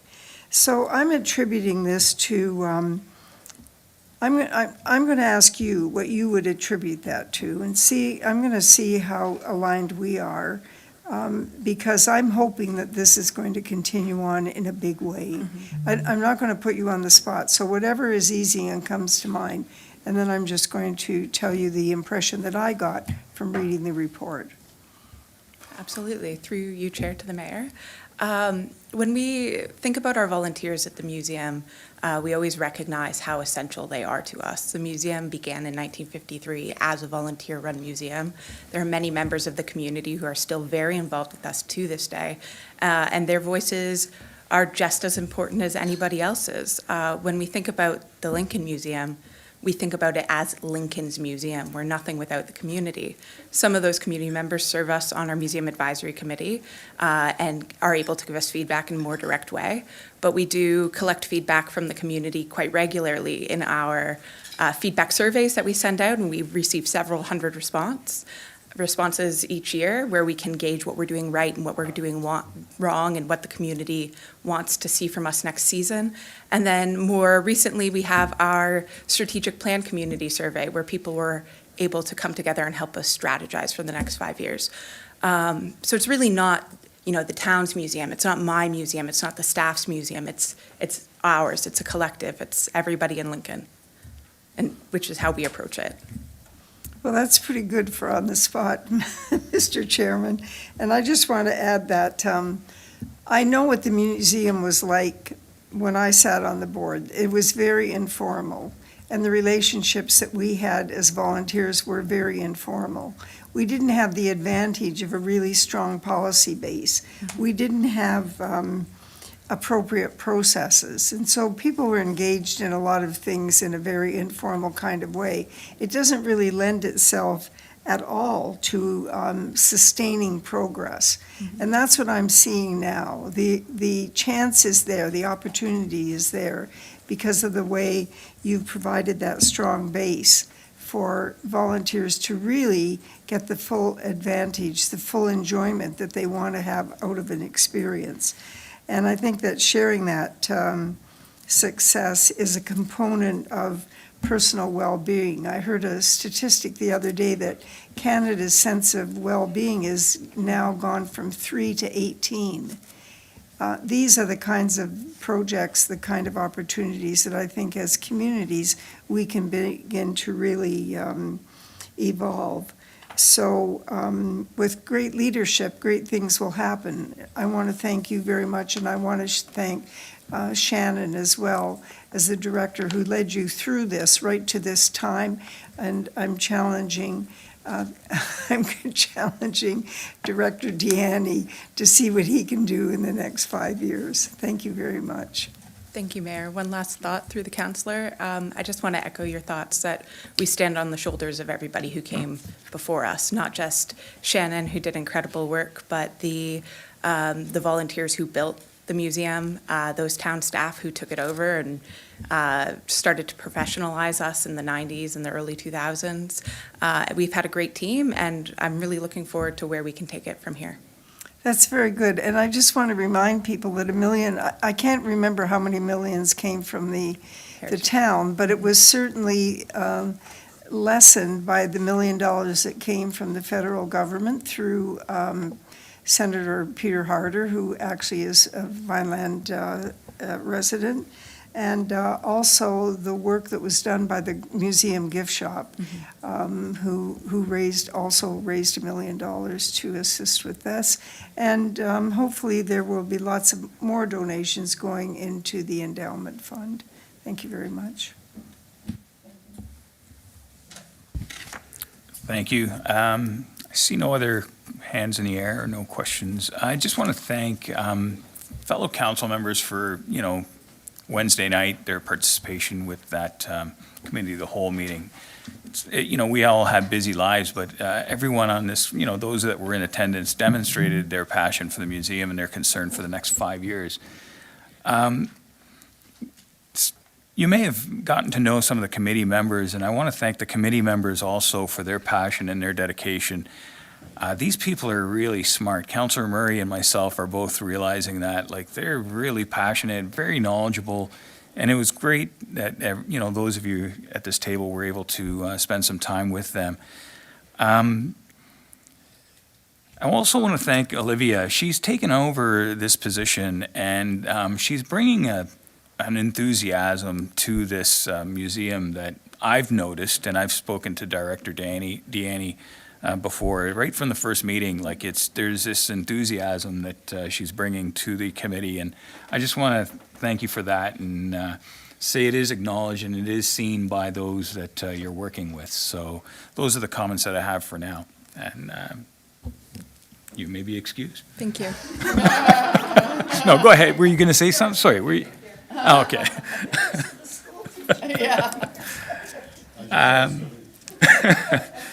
All right, so there being no further discussion, I have a motion moved by Councillor Murray.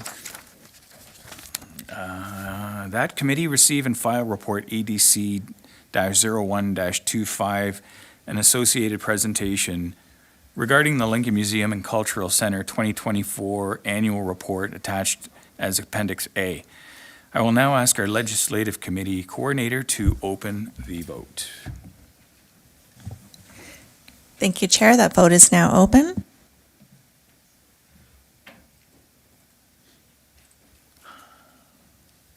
I can't vote. I'm in favor. In favor? Thank you. And that vote is closed, and that carries. Thank you. Perfect. Thank you. Item 9, confidential items. We don't have any this evening. Item 10, committee remarks. Do we have any committee remarks from those amongst us? Seeing none. Item 11, adjournment. There being no further business, I call this meeting adjourned at 7:09 PM.